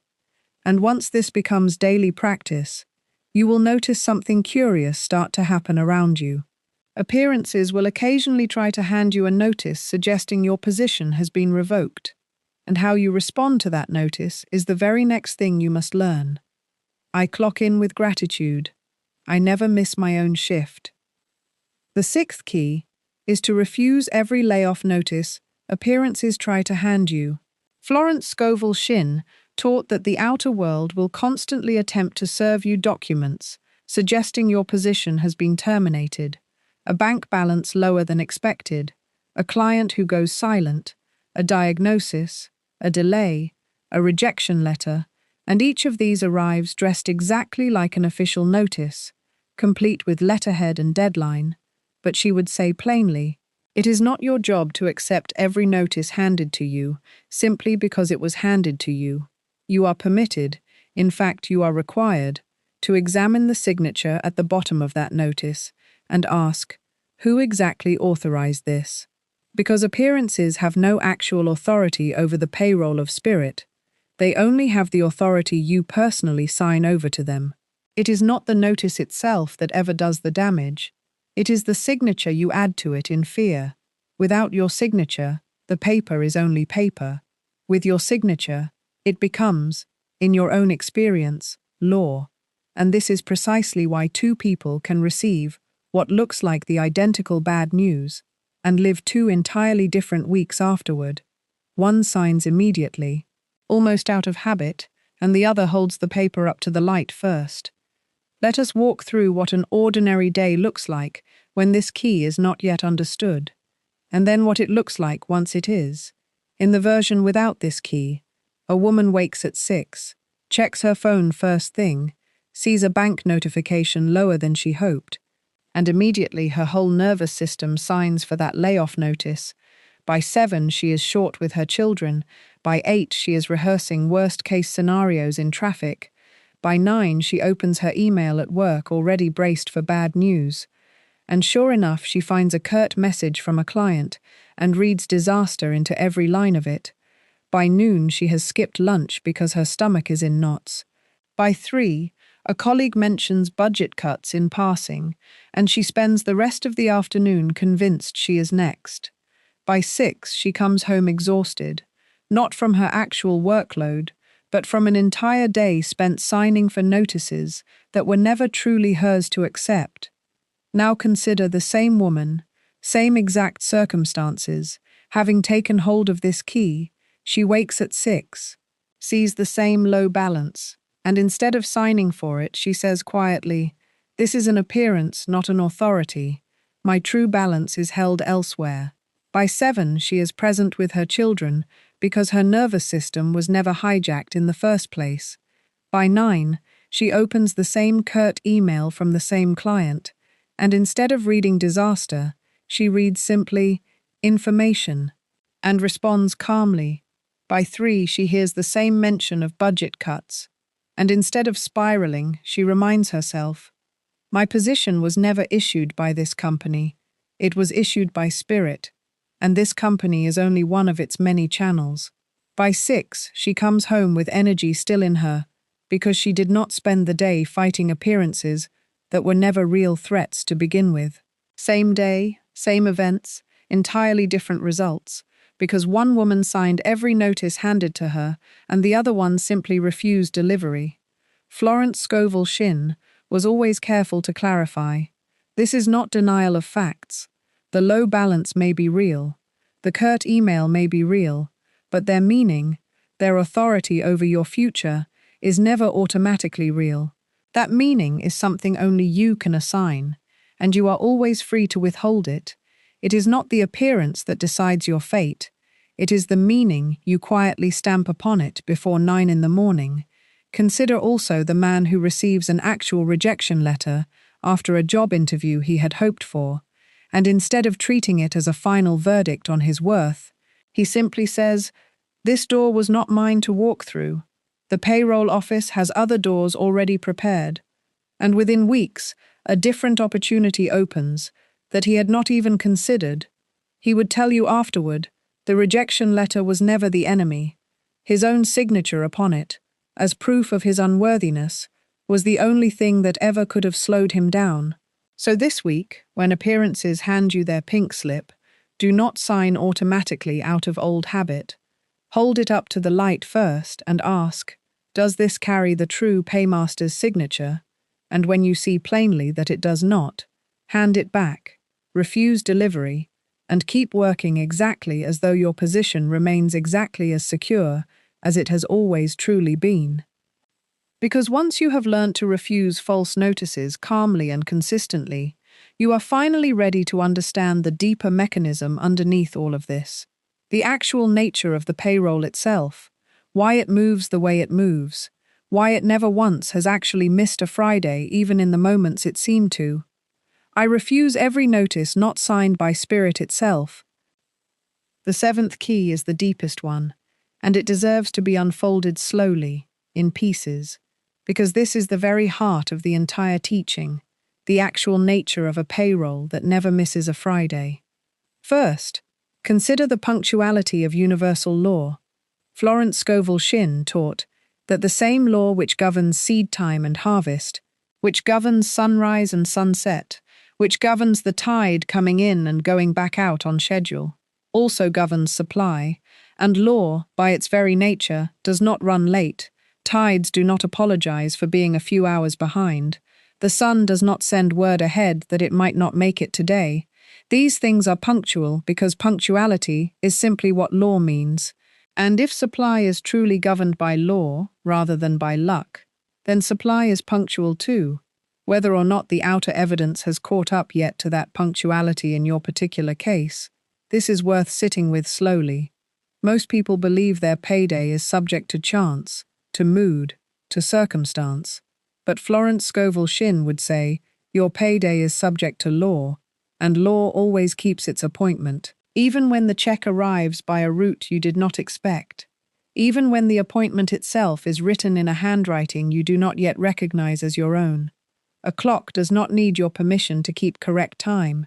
It simply keeps it, and the payroll of spirit is exactly this kind of clock, indifferent to your doubt, faithful regardless of whether you happen to be watching it closely that day. Second, consider the faithfulness hidden behind the timing. There is a difference between something arriving late and something merely arriving by a path you had not anticipated, and this difference is easiest to see through an ordinary story rather than a lofty one. Picture a man who does small carpentry jobs for a living, a fence here, a cabinet there, and one particular month, 3 separate clients are slow to pay him. The rent is due on the 28th, and by the 25th nothing has come in. He sits at his kitchen table that evening, with the bills spread out in front of him, like a hand of cards he did not choose. The old frightened self in him wants to call every client twice a day, wants to lie awake doing arithmetic in the dark, wants to refresh his banking app every hour, as though watching it might somehow speed the numbers along. But he has been practicing this teaching, so instead, he closes the app, sets the bills aside, and says quietly each morning before his feet touch the floor, "My payroll is punctual. I trust the hand behind the timing." And he goes about his ordinary days, sanding wood and measuring boards, as though nothing were wrong at all, because nothing, in truth, actually was. On the 26th, a neighbor he had almost forgotten waves him down in the driveway and asks if he could build a small shelf that same afternoon. An odd little job, nothing grand, and pays him in cash before he has even finished sanding the edges. That same evening, one of the 3 slow clients finally sends payment through an app he rarely checks, a notification he almost misses entirely because he was not staring at the screen waiting for it. And by the 28th, the rent is not only covered, but a little left over, enough for a treat he had quietly given up expecting that month. And he says afterward, "I thought I was 3 days from disaster. I did not realize I was actually 3 days from provision arriving through 2 doors I had not even been watching." This is precisely what Florence Scovel Shinn meant. The payroll was never late. It only looked late because he was staring at the one channel that happened to be running slow that month, while 2 other channels were already quietly in motion on his behalf. The check was already written. It was simply traveling by a road his eyes had not yet learned to watch. Third, consider trust as the actual mechanism by which this payroll operates. Not effort, not striving, not even hard work alone, though those things have their place, but trust, because trust is what keeps the channel open wide enough for the check to actually pass through. Florence Scovel Shinn taught that fear narrows the very channel supply needs to travel through. The way a pinched hose slows water no matter how much pressure is behind it. And trust widens that same channel. The water was always there. The pressure was always there. The only variable was ever the width of the opening.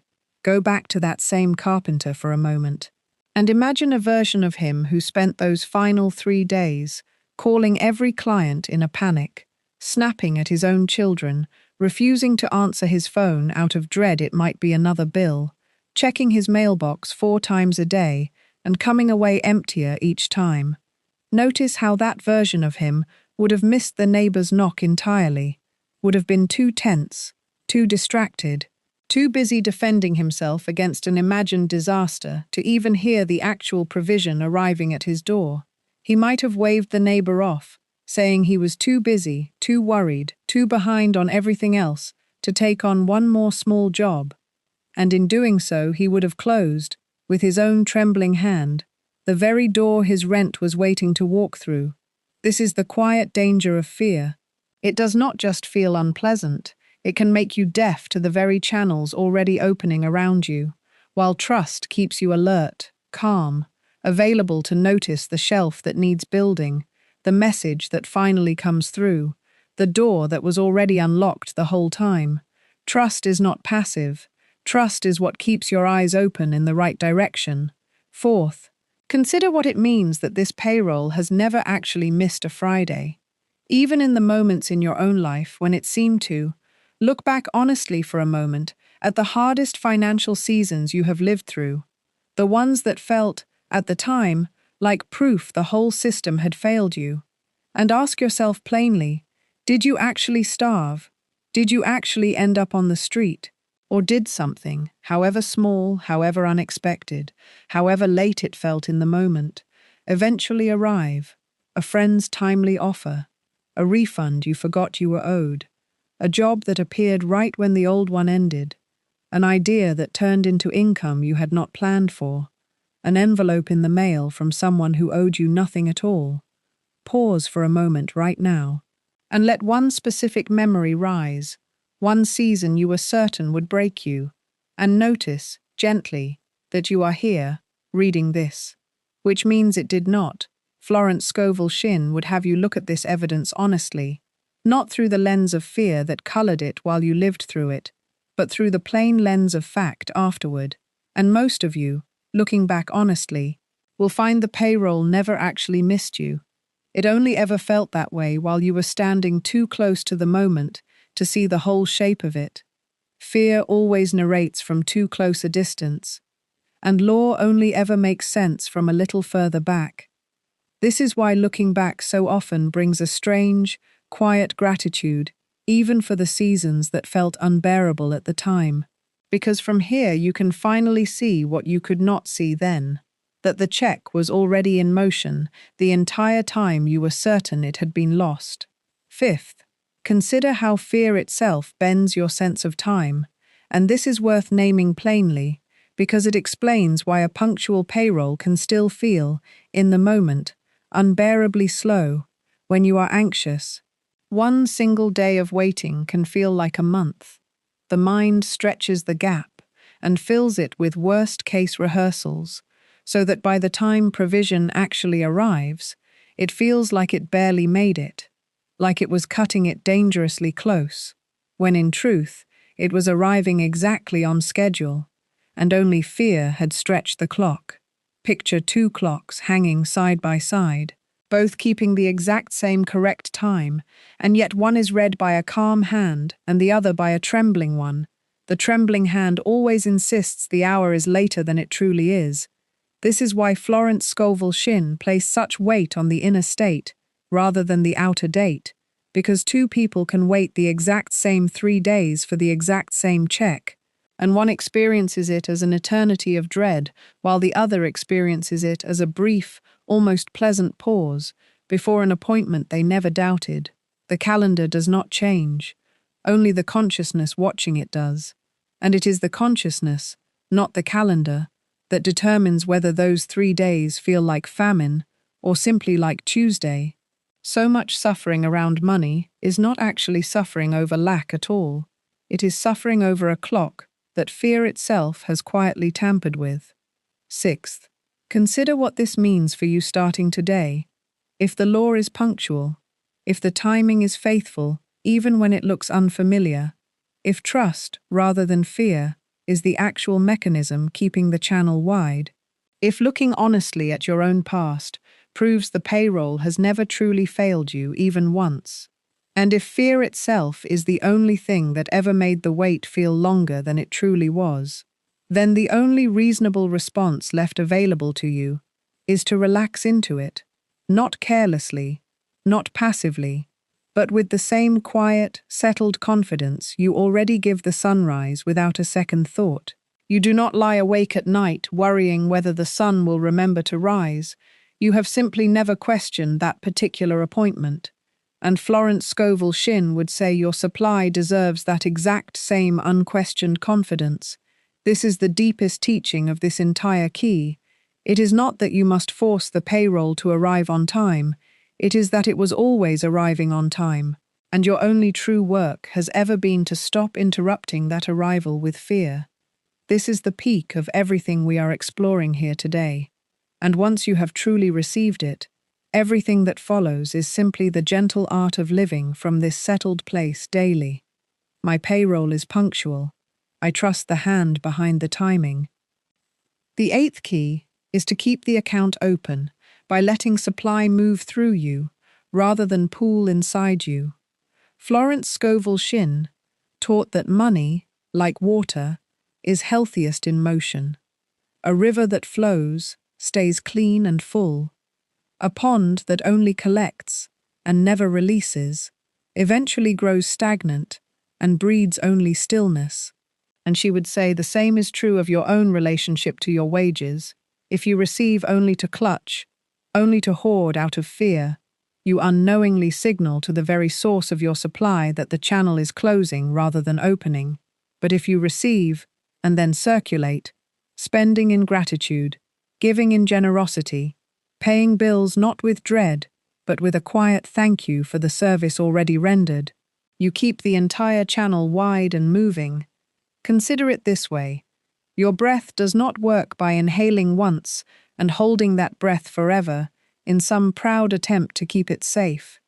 Breath only stays healthy because it is released as freely as it is received, one motion feeding the next. And Florence Scovel Shinn would say, your wages were designed to move through you in that exact same rhythm, an inhale of receiving, an exhale of circulating, and any attempt to hold the inhale forever out of fear does not protect you, it only starves you of the next breath waiting to arrive.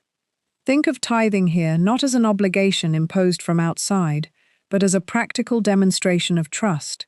When you give a portion of what comes to you, cheerfully, without resentment, you are essentially saying to the universe, I trust this river so completely that I can let some of it flow onward without fear, and that trust itself becomes the very thing that keeps the river coming toward you. This is not a transaction where giving earns you a future payment. It is simply proof, spoken in action rather than words, that you have finally stopped believing supply is scarce. Let us walk slowly through an ordinary payday and see this key at work.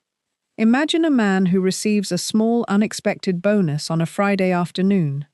The moment it lands, he feels a flicker of relief, followed almost instantly by a tightening. And that tightening begins bargaining with itself. How much of this can I hide away before anyone else needs it? How much can I keep untouched in case the next check never comes? By evening, he has moved it all into a separate account he does not tell his spouse about. And he feels, strangely, not richer, but more anxious than before the bonus arrived at all. Because he has just built a small stagnant pond and placed a fence around it. And a fenced pond, however full, still stagnates. Now consider a woman who receives that exact same bonus, that same Friday afternoon. She feels the same flicker of relief, but instead of tightening, she pauses and breathes, and she quietly divides it 3 ways, without any anxiety at all. A portion set aside in simple gratitude, a portion spent joyfully on something that genuinely delights her, a small dinner out, a gift for her own table, and a portion given freely to someone she knows is in need. No strings, no score kept. And by evening she feels lighter, not because the number in her account is any different from the man's, it is exactly the same number, but because she has just kept a river running instead of building a pond. And Florence Scovel Shinn would say she has understood the true nature of payroll far more deeply than he has, because supply was never meant to be a vault sealed shut against the future. It was always meant to be a channel kept open toward it. Notice something else in that story. The man's fear did not actually protect his future supply any better than the woman's trust did. Both of them will very likely receive their next paycheck regardless. The law does not punish generosity and reward hoarding, but only one of them got to live inside the peace that was always available to both of them while they waited. This is the quiet tragedy of hoarding. It rarely prevents the very lack it fears. It simply adds unnecessary suffering to the waiting. This week, when your own wages arrive, however large or however small, pause before you let the rest simply sit untouched. Let a portion move outward in gratitude first. Pay a bill with a whispered thank you instead of a sigh. Hand something small to someone else without keeping score of it. Spend a little on genuine delight rather than guilt. Not recklessly, but freely. And notice how each of these small acts of movement keeps the entire channel wide rather than narrow. Notice too how differently your own body feels after an act of open-handed giving compared to after an act of fearful clutching. One leaves you lighter, the other leaves you quietly bracing. It is not the hoarding that protects your future supply. It is the circulating. It is not the pond that stays clean. It is the river. And once you have learned to let the river move through you, rather than damming it out of old fear, you are finally ready for the simplest and most important habit of all, the daily posture of expectancy that keeps you standing at the riverbank each morning, rather than wandering off in doubt. I receive in gratitude. I release in generosity. The river keeps moving. The 9th key is to expect your next payday with the same quiet, unquestioned confidence you already give the sunrise. Florence Scovel Shinn taught that expectancy is not straining toward a future you doubt, it is resting in a future you already trust. You do not stay up anxiously wondering whether Friday will arrive this week. You simply know it will, because it always has. And she would ask you to hold your supply in that exact same easy confidence, not gripped, not chased, simply expected. the way a child expects breakfast in the morning, without once calculating whether the sun will remember to rise for their sake. Consider the ordinary picture of a father standing on his porch each evening at 5:45, waiting for the yellow bus to round the corner with his daughter aboard. He does not pace. He does not call the school twice to confirm. He does not stand there rehearsing all the ways the bus might fail to arrive. He simply steps outside a few minutes early because some quiet part of him already knows the bus is coming, and that knowing is not arrogance. It is simply familiarity with a pattern that has never once broken. And Florence Scovel Shinn would say, your relationship to your own supply was always meant to feel exactly this ordinary, this unremarkable, this free of drama. Expectancy of this kind is not loud. It does not announce itself with excitement or grip itself with worry. It simply stands quietly on the porch, at ease, because it has stopped treating arrival as a question and started treating it as an appointment already kept 1,000 times before. Notice, too, that this father's peace was never based on controlling the bus driver, or memorizing the route, or gripping the steering wheel of someone else's vehicle. His peace was based purely on familiarity with a faithful pattern, and this is precisely the peace available to you regarding your own wages, not control over exactly how or when they arrive, but a settled familiarity with the fact that they always have.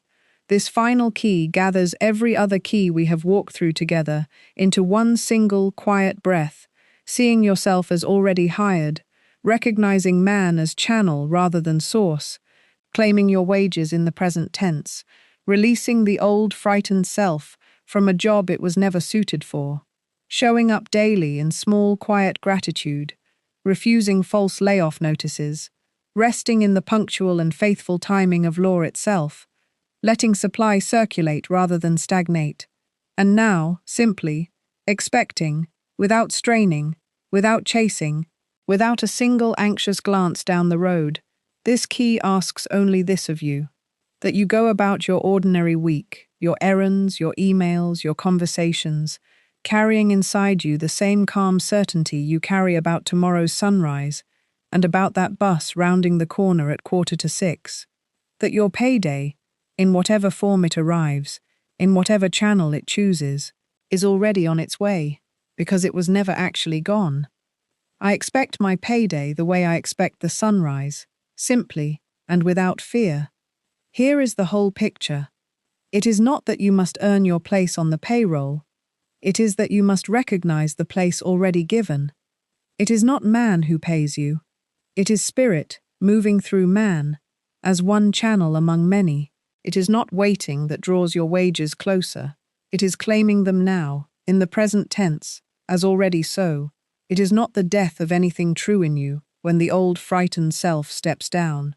It is the freeing of the true self, who was always meant to answer in its place. It is not striving daily that builds this consciousness. It is simply showing up, small and faithful, morning after morning. It is not every notice appearances hand you that carries real authority, only the ones signed by fear you agreed to accept. It is not luck governing your timing. It is law, punctual and faithful, even when it wears an unfamiliar disguise. It is not hoarding that protects your future. It is the river kept moving in gratitude. And it is not frantic hoping that finally opens the gate. It is quiet, settled expectancy. And when you look closely, you find these 9 keys were truly never 9 separate ideas at all. They were 9 turns of one single key, the recognition that you are already provided for. And every single turn simply helps that one truth reach further into your daily life. If this teaching has stirred something steady and warm in you today, know there is a place built for those who want to walk this daily, rather than only occasionally. It is called the Overflow Covenant, a small monthly gathering of teachings, affirmations, and daily practices built directly from Florence Scovel Shinn's own principles, designed to keep your consciousness planted firmly on the payroll, rather than wandering back toward old fear. It is $19 a month, fully backed by a simple, no questions asked refund within 30 days, because this is offered in faith not in pressure, you will find the link in the description below. And if you feel even a quiet pull toward it, trust that pull. It is often exactly how true supply first announces itself. I am on God's payroll. My wages are already prepared. My word is my wand. And whatever this week brings you, remember gently, the payroll was never once actually late. It was only ever waiting for you to stop bracing at the door and simply walk in and take the seat that already had your name on it, because it never misses a Friday. Why your affirmations aren't working, and how Florence Shinn would fix them. Florence Scovel Shinn taught that the spoken word never returns void, that it goes forth and accomplishes exactly what your consciousness behind it believes. And today, we uncover the quiet reason so many good words, spoken with good intentions, seem to fall to the ground and never rise again. The premise for today comes from the book of James, chapter 1, verses 6 through 8, and it reads like this. But let him ask in faith, nothing wavering, for he that wavereth is like a wave of the sea, driven with the wind and tossed. For let not that man think that he shall receive anything of the Lord. A double-minded man is unstable in all his ways. That is the whole trouble laid bare in a single breath. Not that the word lacked power, but that the one speaking it was standing in two places at once, 1 foot in faith and 1 foot in fear, and a person split like that cannot receive, because there is no single steady soul at home to open the door when supply comes knocking. So before we go further, let us plant our feet in one place only. Say this with me. I am not double-minded. I am not tossed about. My word is my wand. Say it with me. I am not double-minded. I am not tossed about. My word is my wand. Again, I am not double-minded. I am not tossed about. My word is my wand. Now, if you have ever spoken an affirmation and felt it drop like a stone the moment it left your lips, if you have ever declared abundance in the morning and apologized for lack by evening, type the words, "fix it," in the comments right now. Just those two words, fix it. Because what we are about to walk through together will show you exactly where the crack in the vessel has been and exactly how Florence Scovel Shinn would seal it, so nothing you pour in ever leaks back out. The first law is this. A word spoken from a divided house cannot stand. Florence Scovel Shinn taught that the subconscious mind is a faithful servant. It takes the words you give it, quite literally, and if in the morning you say, I am prosperous, and by afternoon you whisper to a friend, business is slow these days, you have handed your servant two contradictory orders in the same shift, and a servant torn between two masters simply stands still. Picture a man standing at his kitchen counter each morning, speaking with real feeling, I am prosperous, supply flows to me easily, and he means it. In that moment he truly does. But by noon he is sitting across from a co-worker at lunch, sighing over the price of everything, saying money just does not stretch the way it used to, and by evening he is scrolling his banking app with a tight chest, muttering under his breath that he will never get ahead, that man has not spoken one sentence today, he has spoken three, and they cancel each other out the way a plus and a minus meet in the middle and leave nothing behind. This is why so many affirmations feel powerful in the moment and powerless by nightfall. It was never that the words were too small. It was that they were undone by their own opposite spoken, hours later, without him even noticing the sabotage. The fix begins with noticing, simply noticing, catching yourself mid-sentence when the old fearful habit of speech tries to speak louder than the new declared word. So today, right now, choose one single sentence about your supply, and let it be the only sentence you allow yourself to speak on the subject. Not two, not a hopeful one, followed by a doubtful one, just one. Guard it the way you would guard a small flame carried across a windy yard, cupping your hands around it, refusing to let the old habit blow it out before it ever reaches the house. So speak this decree with me. I speak one word only, and that word is yes. I speak one word only, and that word is yes. The second law is this: faith and word must weigh the same on the scale, or nothing moves. Florence Scovel Shinn often said that many people pray amiss because they ask with the mouth for one thing, while the heart is fully convinced of another. And James called this wavering, not wickedness, simply wavering, like a person standing on a scale trying to lean both ways at once. Imagine a woman named Ruth who declares each morning, "I now attract wonderful opportunities," and she says it with a bright, hopeful voice.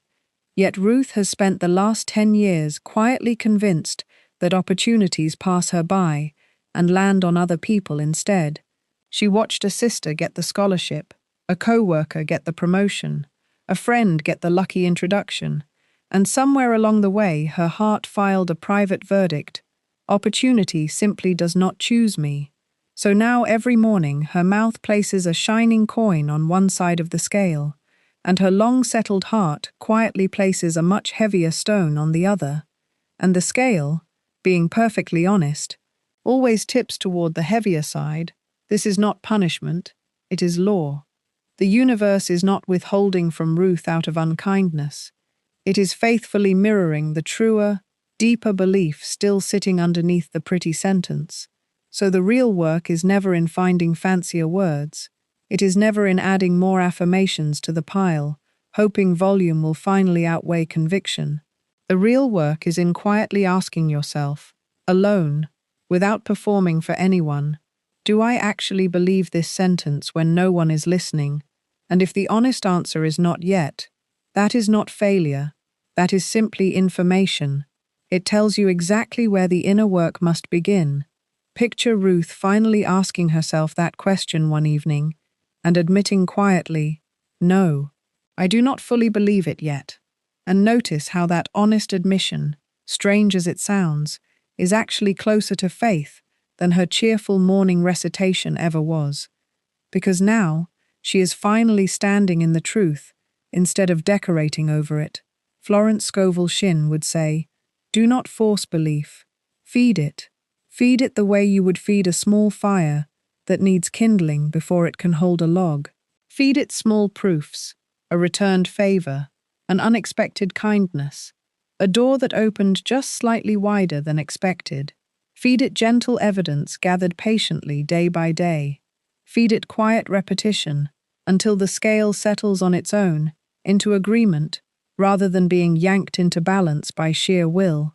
Because a forced faith is still a wavering faith, wearing a confident mask. And only a settled faith can lift the word into manifestation. Think of it as tending a garden rather than commanding a machine. You do not shout at a seed to grow faster. You simply keep watering it and trust the quiet, unseen work happening beneath the soil. So speak this decree with me. My heart and my word now agree as one. My heart and my word now agree as one. The third law is this: the anchored word outlasts the passing weather of the day. Florence Scovel Shinn taught that circumstances are meant to be servants, not masters. Yet most people let the morning headline, the unpaid bill, the unreturned phone call, decide what they are permitted to believe for the next 24 hours. And each time the outer weather changes, the inner word changes with it, which means the word was never anchored. It was only ever floating on the surface of feeling, tossed exactly the way James described, driven by the wind, tossed by every wave. But consider a ship that has actually dropped its anchor into the deep. The surface may still churn, the wind may still blow, yet the ship itself does not drift, because its true connection is not to the surface at all. It is to something steady far beneath it. This is exactly the picture of the settled word. You may still feel the wind of a delayed payment or a difficult conversation. That is simply weather. It is not law. The law is your consciousness, and consciousness is only shaken when you agree to let it be shaken. Let me tell you a small, ordinary story. Picture a man who has just declared over his morning coffee, "Supply flows to me from every direction." He feels strong saying it. He almost believes it fully. And then the mail arrives an hour later with a bill he was not expecting. And in that single moment, his whole inner weather shifts. His shoulders drop. His breath tightens. And without even noticing, he has quietly taken back every word he spoke over that coffee. He has let a piece of paper decide what his consciousness is allowed to hold for the rest of the day. This is not weakness. This is simply what happens to a word that was spoken, but never anchored. It floats beautifully in calm water and capsizes the moment a single wave arrives. Now picture that same man. Having done the inner work of anchoring, the bill still arrives. The ink is just as real. The amount has not changed, but this time something in him has changed. He looks at it and says quietly to himself, "This is only weather. My supply was never decided by paper." And he goes on with his day, steady, unshaken, still holding the very same sentence he spoke over his coffee. Notice carefully. The circumstance in both versions of this story is identical, only the depth of the anchor is different. This is Florence Scovel Shinn's whole teaching in miniature. The outer facts rarely change first. The consciousness changes first. And then, in its own perfect timing, the outer facts rearrange themselves to match the steadier word. Think also of a tree standing through a storm. The leaves shake violently, the branches bend, sometimes even crack, yet the roots beneath the soil remain undisturbed, and it is the roots, not the leaves, that determine whether the tree survives the season. Your daily moods, your leaves, will always shake a little in the ordinary winds of life. This is simply being human. But your roots, your true settled word, do not need to shake with them. The discipline here is beautifully simple. When the wave rises, you do not fight the wave, and you do not deny that it rose. You simply refuse to let it move your anchor. You say inwardly, "This is passing weather. My supply is not decided by weather." And you return, calmly, without drama, to the one sentence you have already chosen to stand on. This single return, practiced daily, small wave after small wave, is what slowly deepens the anchor, until one day, the storms that used to capsize you barely stir the surface at all. This single return, practiced daily, is what Florence Scovel Shinn meant by staying steady in the word. Not the absence of storms, but the refusal to let storms rewrite your decree. So speak this decree with me. My word is anchored. The storm may pass, but I remain. My word is anchored. The storm may pass, but I remain. The fourth law is this. The word cannot fill a bowl. The self-concept has already declared too small. Florence Scovel Shinn taught again and again that we are always dealing with self-concept before we are ever dealing with circumstance, because circumstance is simply the shadow the self-concept casts.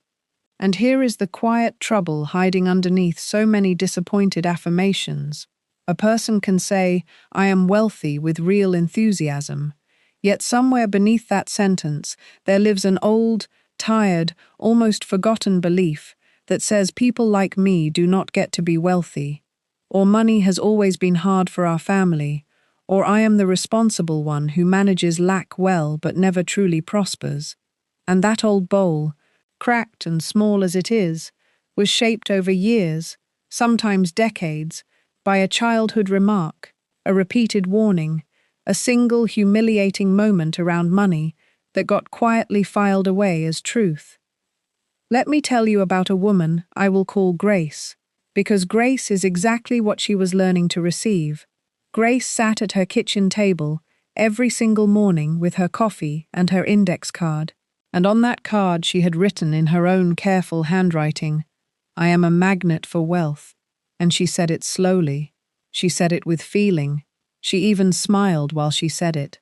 And by every outward measure, she was doing everything Florence Scovel Shinn ever taught about the spoken word. And yet 6 months later, her bank account looked almost exactly the way it had looked before she began. So Grace did what so many of us do. She assumed the affirmation itself was somehow defective. She went looking for a better sentence, a more poetic phrase, a longer list of declarations, when the truth was far simpler and far more tender than that. Grace had grown up in a house where her mother said, almost like a lullaby, "We are not the kind of people things come easy to." And that sentence, repeated across 1,000 ordinary evenings, had quietly built itself into a bowl, small, chipped, familiar. And every single morning when Grace spoke her golden new words, she was pouring bright water into that same old inherited bowl. And the water simply ran out through the crack that sentence had left behind so many years before. She never noticed the leak, because the leak was old. It was familiar. It felt like normal life, rather than like a wound, still quietly bleeding her supply away. This is precisely why Florence Scovel Shinn placed such importance on what she called changing the concept of self, not simply changing the sentence on the surface, but going down to the actual identity, doing the believing underneath the sentence, and asking gently, without shame, who do I secretly think I am when it comes to money, when it comes to worth, when it comes to receiving? Because the bowl is rarely dramatic.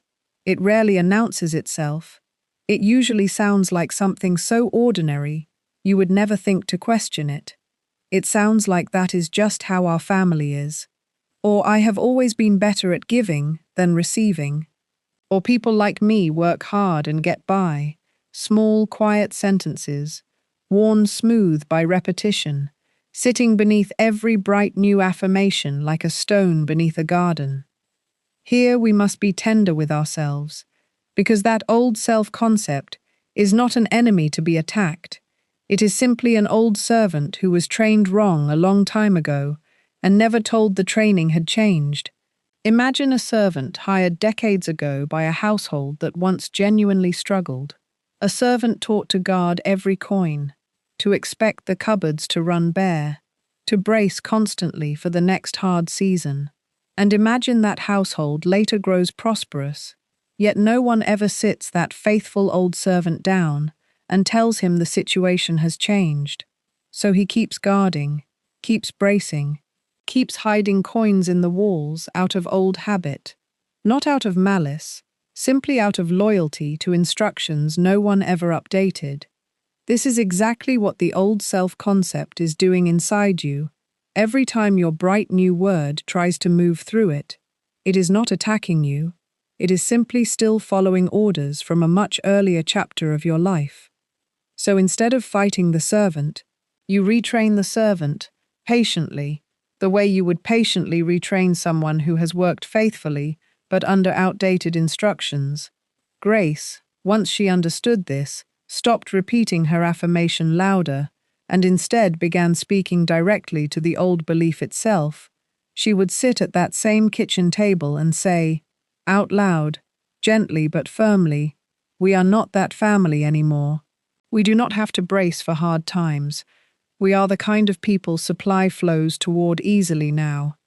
And then she did something Florence Scovel Shinn would have loved.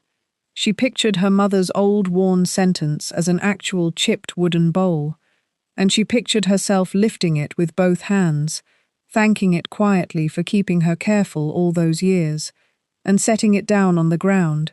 And in its place, she pictured a wide golden bowl, rising up into her open hands, whole, without a single crack, wide enough to hold far more than she had ever dared imagine before. This single mental picture, practiced with real feeling, does more to establish a lasting affirmation than 1,000 repetitions spoken over a bowl that was never changed. Because Florence Scovel Shinn always taught that the subconscious speaks and responds far more readily to pictures and feeling than to words alone.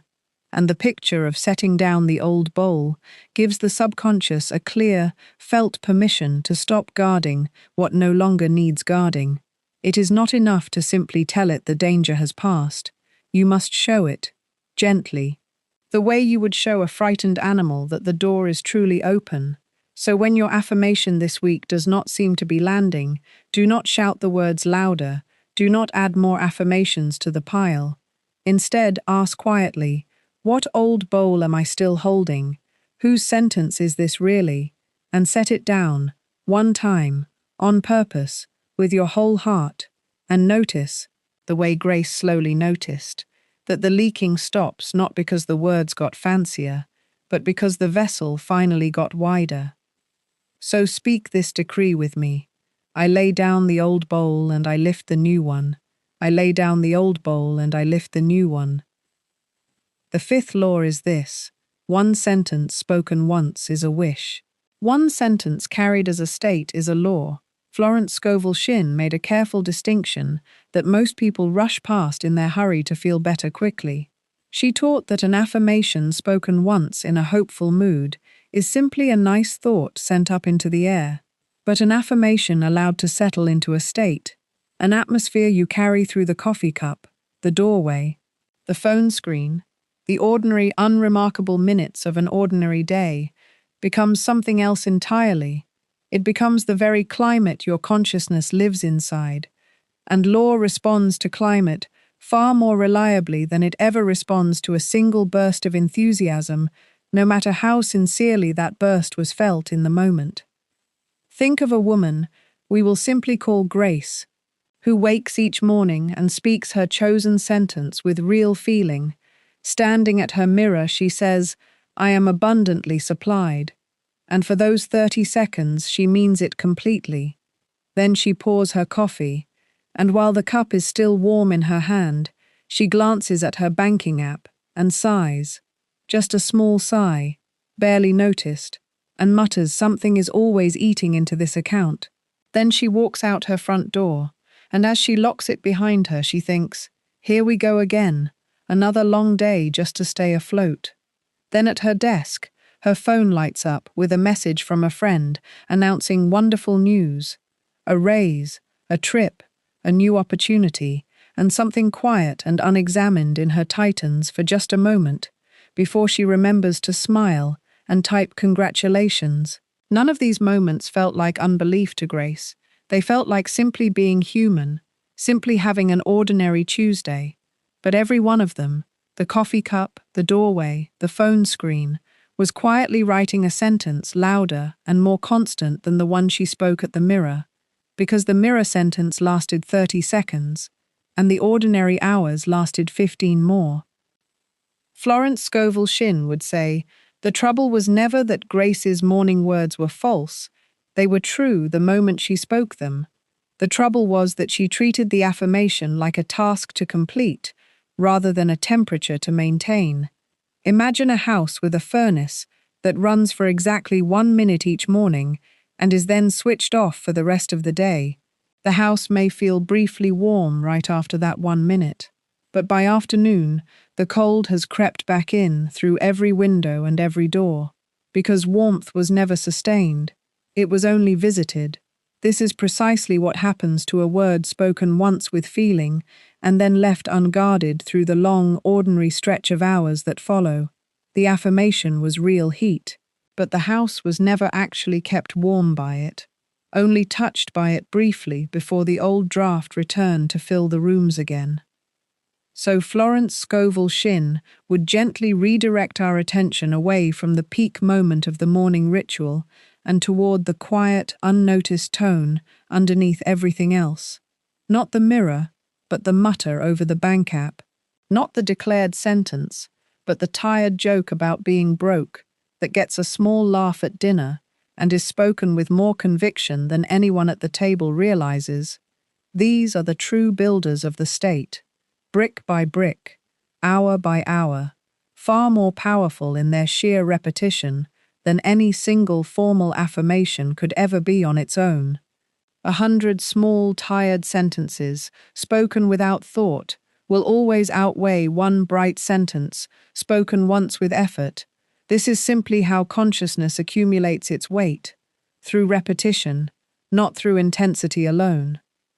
And this does not mean you must become tense or watchful or performative through every waking hour, forcing a strained smile at the coffee cup and a rehearsed line at the doorway, that would only trade one kind of exhaustion for another.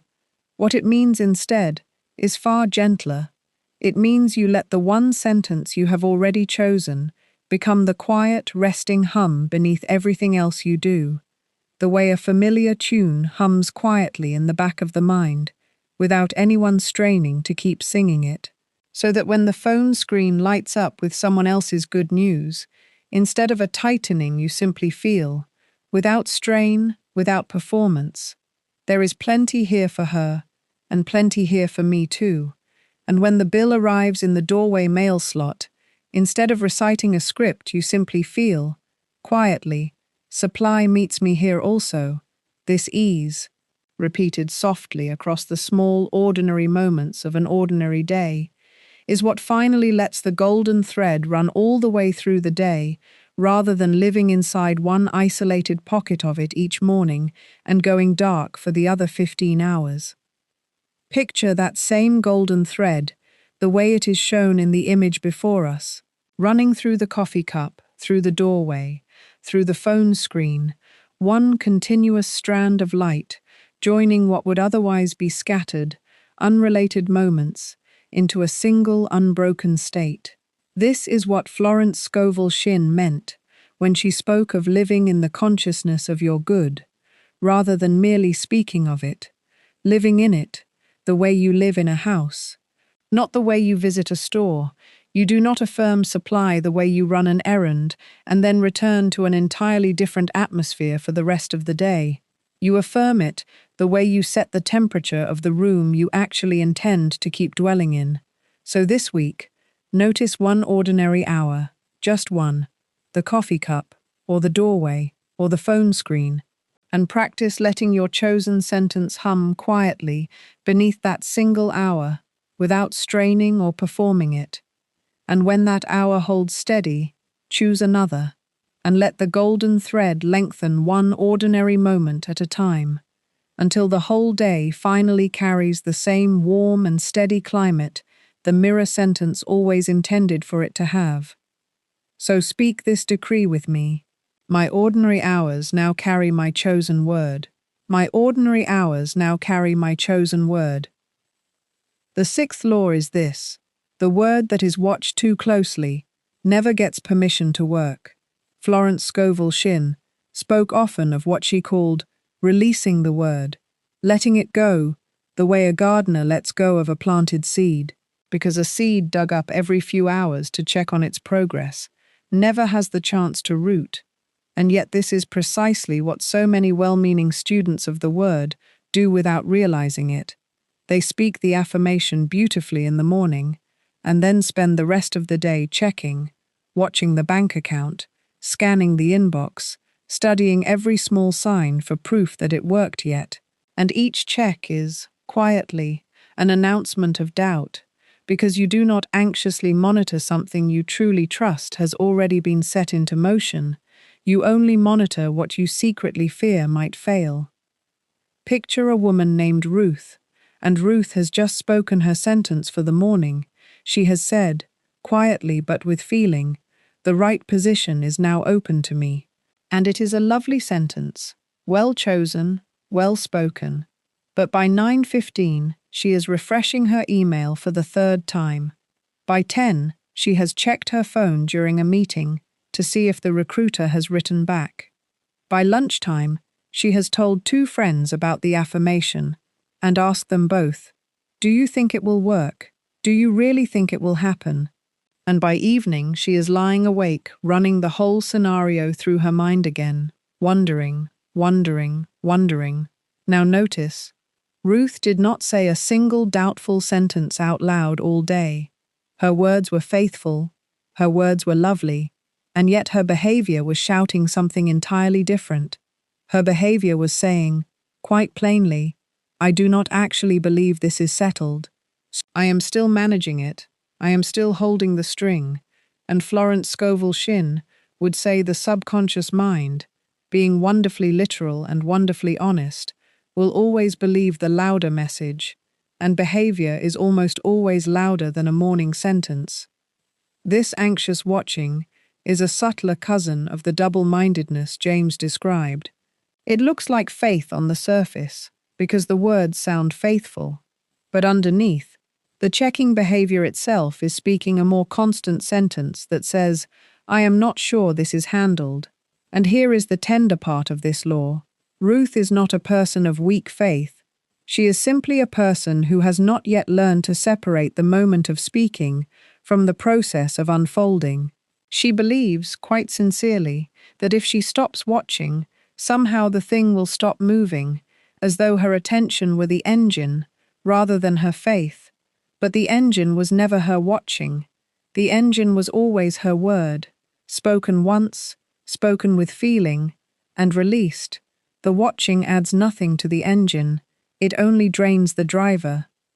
I think of it this way.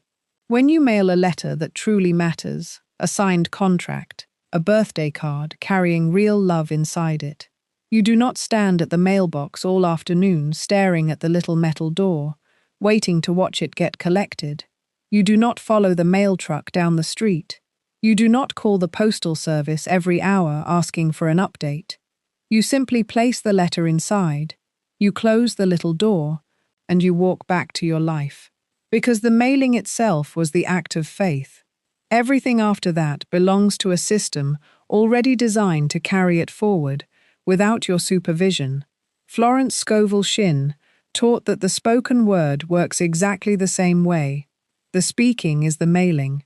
And once it is mailed, the anxious trip back to the mailbox every hour does not speed up the delivery.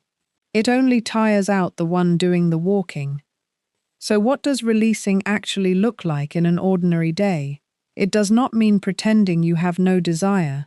It does not mean forcing yourself to feel nothing. It simply means that after the word is spoken, you deliberately turn your attention towards something ordinary and pleasant. A task with your hands, a walk outside, a meal cooked slowly and with care, a conversation with someone you love, not as a distraction from the outcome, but as trust in motion. Because trust that only stays trust while you are staring at the mailbox is not yet trust. It is simply hope wearing trust's clothing. Real trust can leave the room. Real trust can go make dinner. Real trust can fall asleep at night without checking the phone one more time. And Florence Scovel Shinn would say that this kind of released, unwatched faith is precisely what allows law to move unhindered, because it is no longer being pulled back and re-examined every hour by a nervous hand. There is also a gentler side to this law worth naming. Sometimes the checking is not really about the outcome at all. Sometimes it is a quiet way of trying to control something that feels too important to leave alone. And Florence Scovel Shinn would say, the very act of loosening that grip, on purpose, again and again, is itself a spiritual practice. It is training the self to believe that the word, once spoken, does not need a bodyguard standing over it. It needs only to be left in capable hands. So if you notice yourself checking, do not scold yourself for it. Simply notice, smile a little, and gently say to yourself, I have already mailed this letter, and turn back toward the ordinary, pleasant task in front of you. Each time you do this, the grip loosens a little more, until one day you realize you spoke the word this morning and never once thought to chase it. So this week, practice mailing the letter. Speak your one chosen sentence with full feeling, and then, on purpose, turn your attention towards something ordinary and pleasant, a task, a walk, a meal cooked with care, not to avoid the outcome, but to release the outcome into hands far more capable than anxious checking has ever been. So speak this decree with me. I release my word and I do not chase it. I release my word and I do not chase it. The seventh law is this. The affirmation only becomes a law when it is allowed to look ordinary before it looks miraculous. Florence Scovel Shinn taught that supply, real lasting supply, so often arrives disguised in the plainest possible clothing. And this becomes a quiet trap for the person who has decided, without quite admitting it, exactly what the answer must look like. Someone declares, "I am open to receive abundance," but secretly, they have already written the script. It must arrive as a large check. It must come from that one specific client. It must look impressive enough to prove the affirmation worked. And when the actual answer arrives, instead as a small unexpected refund, or a friend paying back a forgotten debt, or a simple opportunity to earn a modest but steady amount doing something humble, it gets waved away, dismissed as too small, too ordinary, not what was asked for, and so the very door that opened quietly gets closed again by the person's own judgment. Let me tell you how this looks in an ordinary week. A man we will call Thomas had been affirming for months, "I am a magnet for prosperity. My supply flows to me easily." And in his mind, without ever saying it aloud, he had already decided this prosperity would arrive through a promotion at his company. Something with a title attached. Something he could announce at dinner with a little pride in his voice. Weeks passed. No promotion came, but a neighbor, hearing that Thomas was handy with small repairs, offered him $40 to fix a leaking faucet on a Saturday afternoon. And Thomas nearly said no, because in his mind, this was beneath the prosperity he had been declaring. This was not the answer. This was a distraction from the answer. And yet Florence Scovel Shinn would have told him gently, "This $40, received with joy, is not a distraction from your prosperity. It is your prosperity, wearing work clothes instead of a suit, because the law does not care what costume supply wears. It only cares whether the hand receiving it is open or closed, whether the heart behind the hand says finally, or says, 'Is that all?'" The following Saturday, another neighbor asked him to fix a fence. Then another asked him to help move furniture, and slowly, quietly, what had looked like a series of small, unrelated errands revealed itself as the very channel his prosperity had chosen. Wider now, steadier now, simply because he stopped despising the small beginnings of it. This is exactly what the old scripture meant when it warned against despising the day of small things, because the day of small things is very often the day the law chose to test whether you could recognize your own good wearing an unfamiliar face. So many affirmations fail not because the law withheld anything, but because the answer arrived right on schedule, knocked softly, and was mistaken for a stranger at the door. Now think of this same law playing out in a kitchen rather than a toolbox. Picture a mother who has been affirming quietly for weeks, "Help is on its way to me. I am supported. I do not carry this alone." And in her mind, she has pictured that help arriving as extra income, enough to hire someone, enough to finally breathe. Instead, what arrives is her own sister calling to say she will take the children on Saturday mornings so her sister can rest. And at first, this mother almost brushes the offer aside, thinking that is not what I meant. I need money, not babysitting. But if she pauses long enough to really look at it, she will see that what she actually asked for was support. And support has arrived exactly on time, wearing her sister's voice instead of a paycheck. The law kept its word perfectly. It was her own narrow picture of the answer that nearly caused her to miss it, standing right there in the doorway. Consider also the woman praying steadily for the funds to repair her car, picturing in her mind a single large sum arriving all at once, and instead finding that her sister unexpectedly insisted on paying back an old loan, that a client paid an invoice 3 days early, that a coupon appeared in the mail for the exact repair shop she needed. None of these alone looked like the answer she had pictured, and so for a full week she nearly missed that together. Quietly, without fanfare, they were the answer, arriving in pieces small enough to walk through the plain wooden door without announcing themselves. Florence Scovel Shinn would say this is precisely how supply prefers to move when it is not being watched too closely or judged too harshly. It comes in increments the anxious eye can overlook, and gathers into a whole only for the eye that has learned to bless every piece as it arrives. The discipline of this law, then, is not a discipline of waiting for something impressive.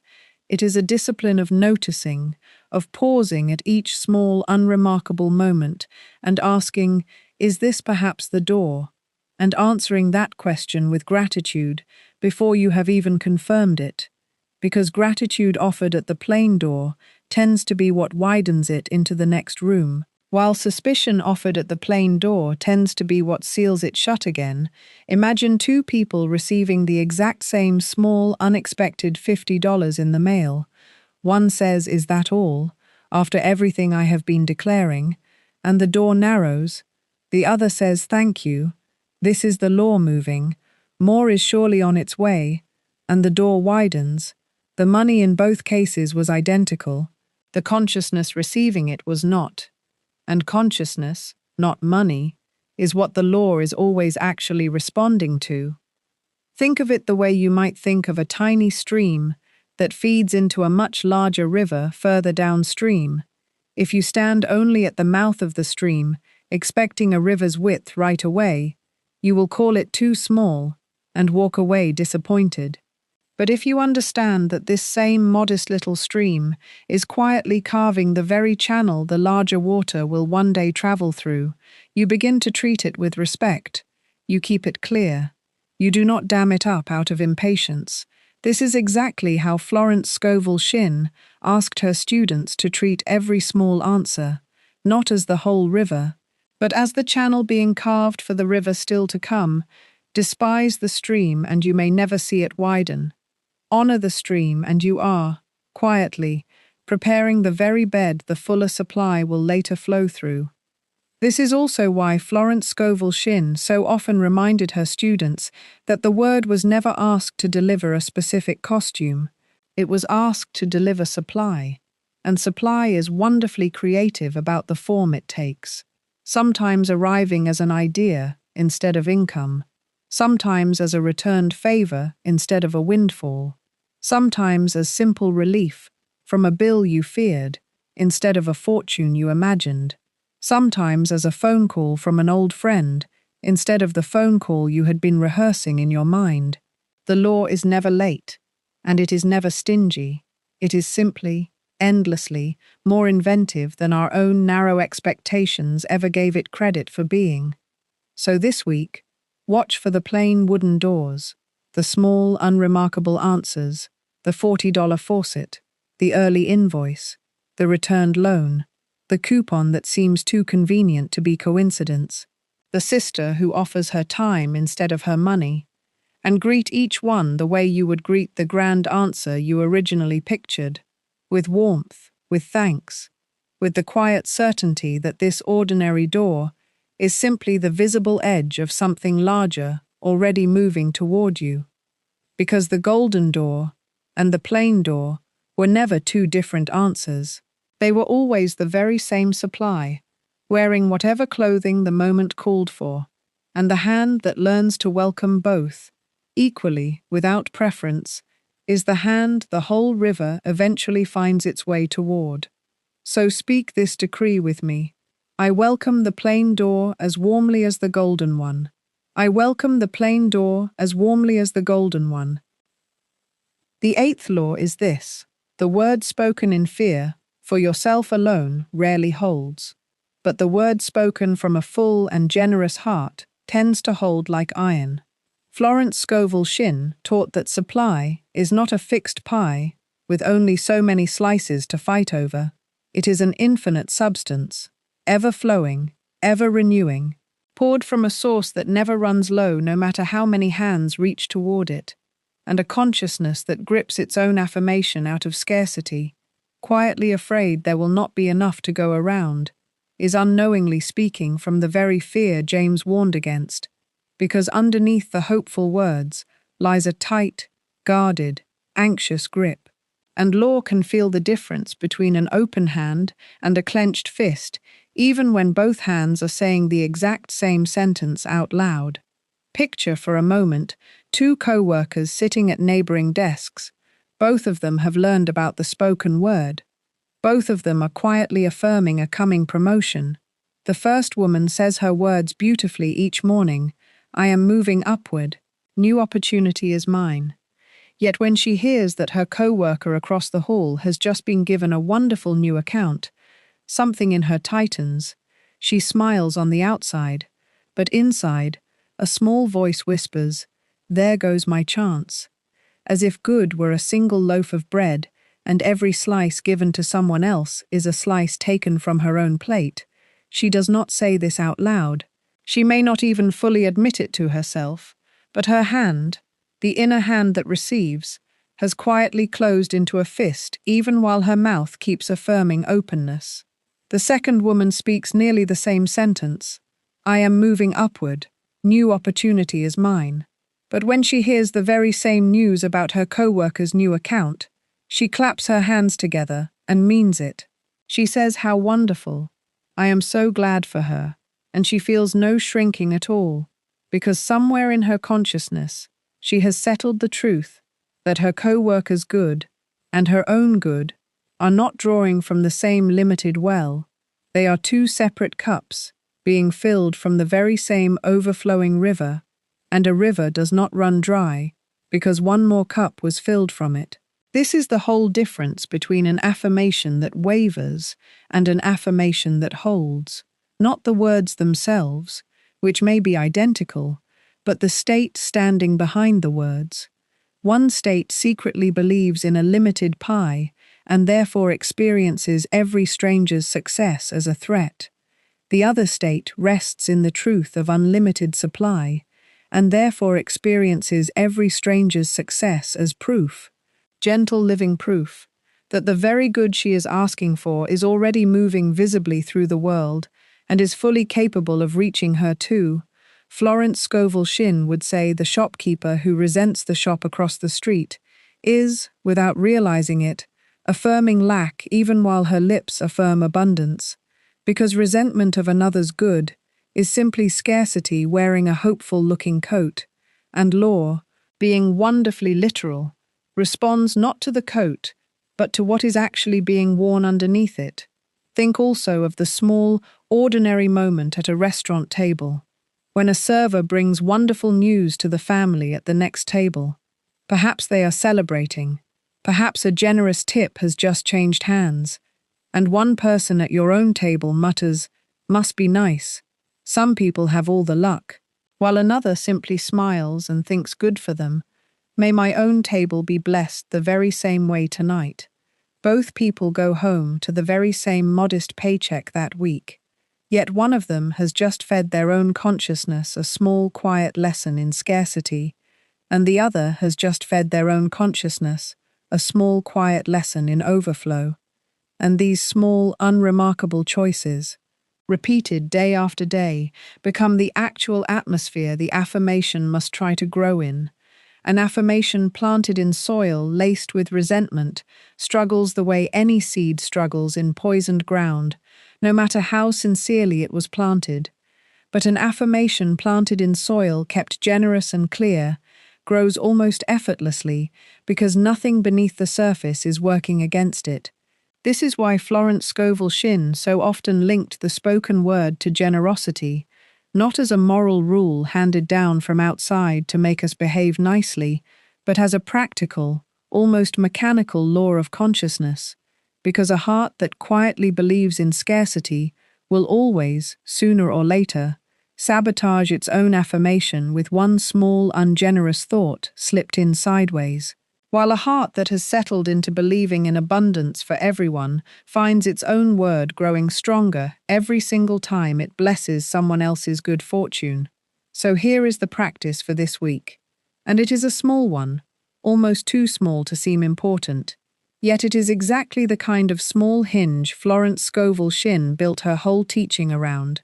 When you notice someone else receiving good, a friend's raise, a stranger's lucky parking spot, a neighbor's new car, a sibling's engagement, a co-worker's bonus, pause for one breath and bless it, out loud if you can, silently if you must.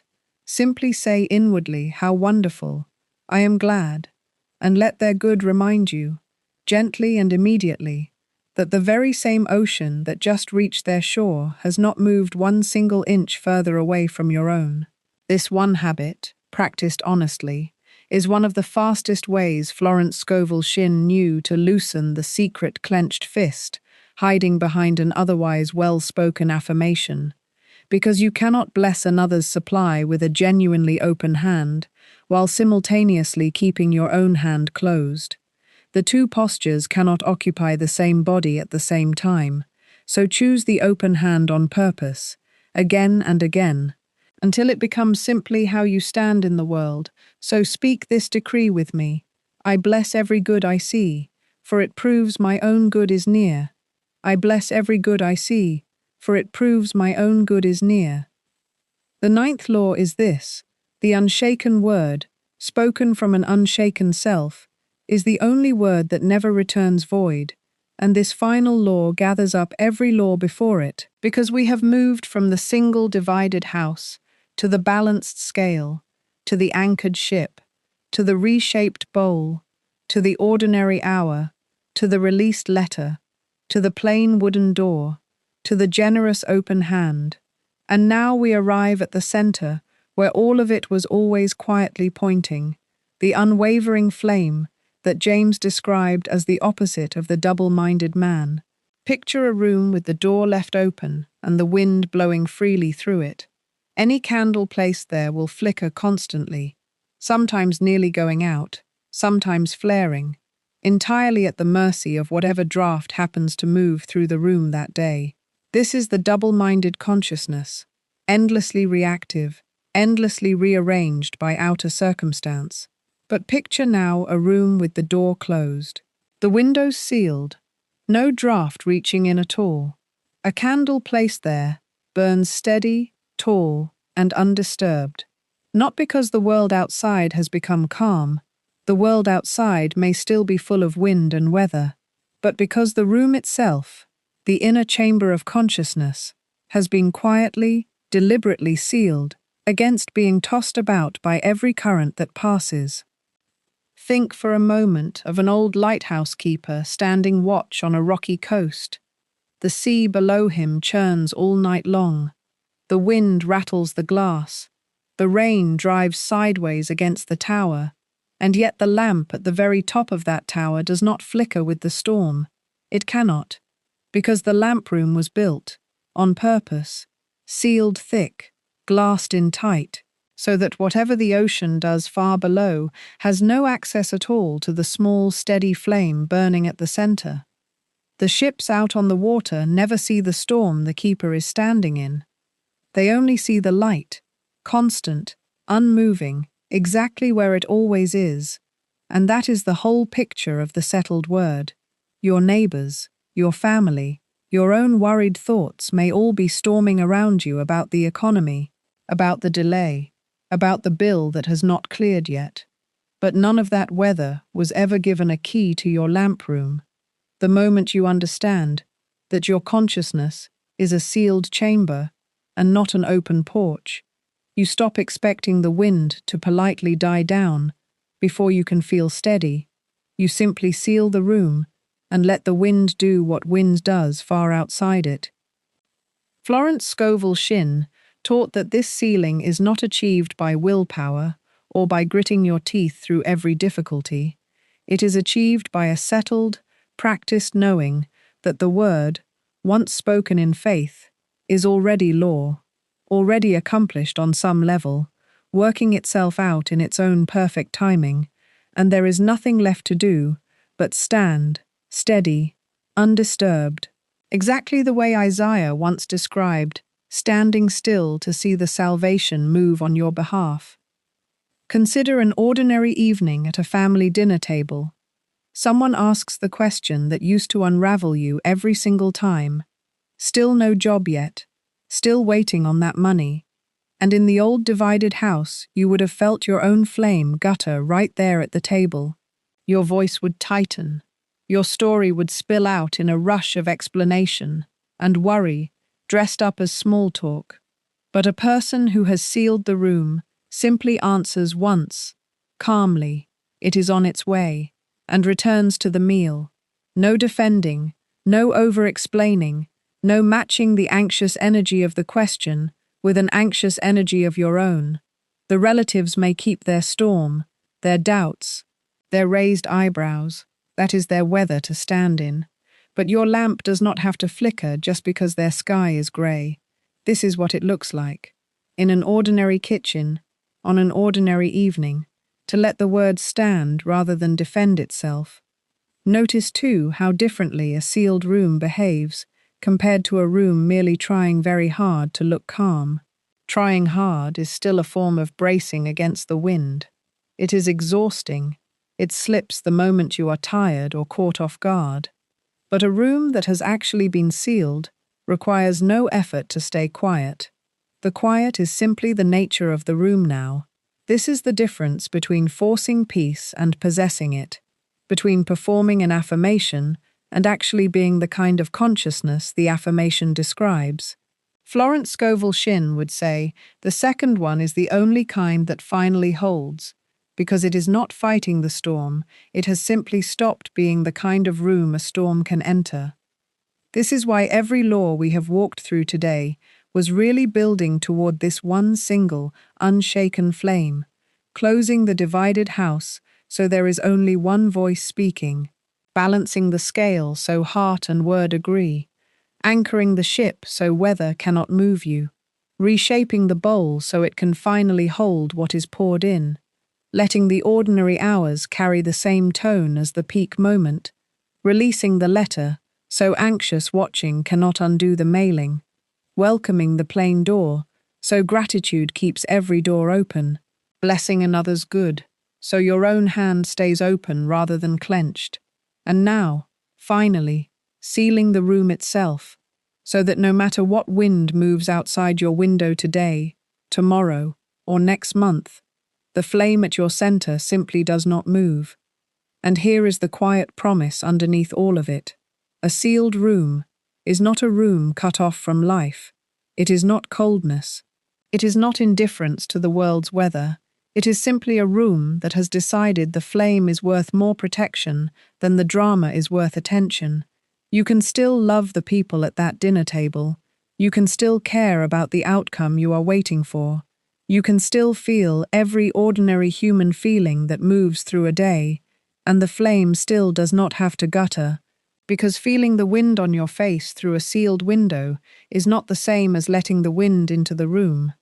This is the consciousness Florence Scovel Shinn lived from, and it is the consciousness available to you the moment you decide the flame is worth protecting, more than the drama outside is worth entertaining. So speak this decree with me. My flame stands still, though the world moves around it. My flame stands still, though the world moves around it. Here is the whole picture. One house speaking with a single voice. One scale where heart and word finally agree. One anchor holding steady beneath every passing wave. One old bowl set down and one new bowl lifted in its place. One ordinary hour after another, quietly carrying the same golden thread. One word released like a mailed letter, instead of chased like a nervous habit.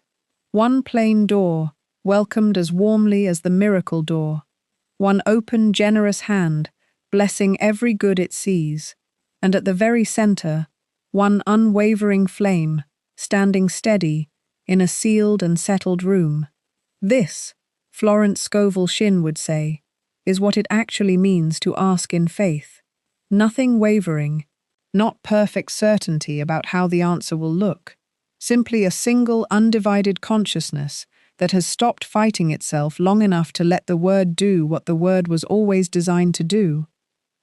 Now, if these 9 laws have stirred something in you today, if you can feel that your own affirmations have simply been waiting for the crack to be sealed, rather than the words to be louder, know that this is exactly the work we go deeper into inside the Overflow Covenant, a gathering built for those who are ready to move beyond isolated affirmations into a fully sealed, fully steady consciousness of supply. Week by week, we return to these very principles. We practice sealing the room, We practice releasing the word. We practice welcoming the plain doors as they arrive. And we do it together, in a community that holds the flame steady for one another, on the days it feels hard to hold it alone. If that calls to you, come find the details waiting for you below this video, and let this season be the one where your word finally stops wavering and starts working exactly the way Florence Scovel Shinn always promised it could. Let us close together the way we began. Say it with me one final time. I am not double-minded.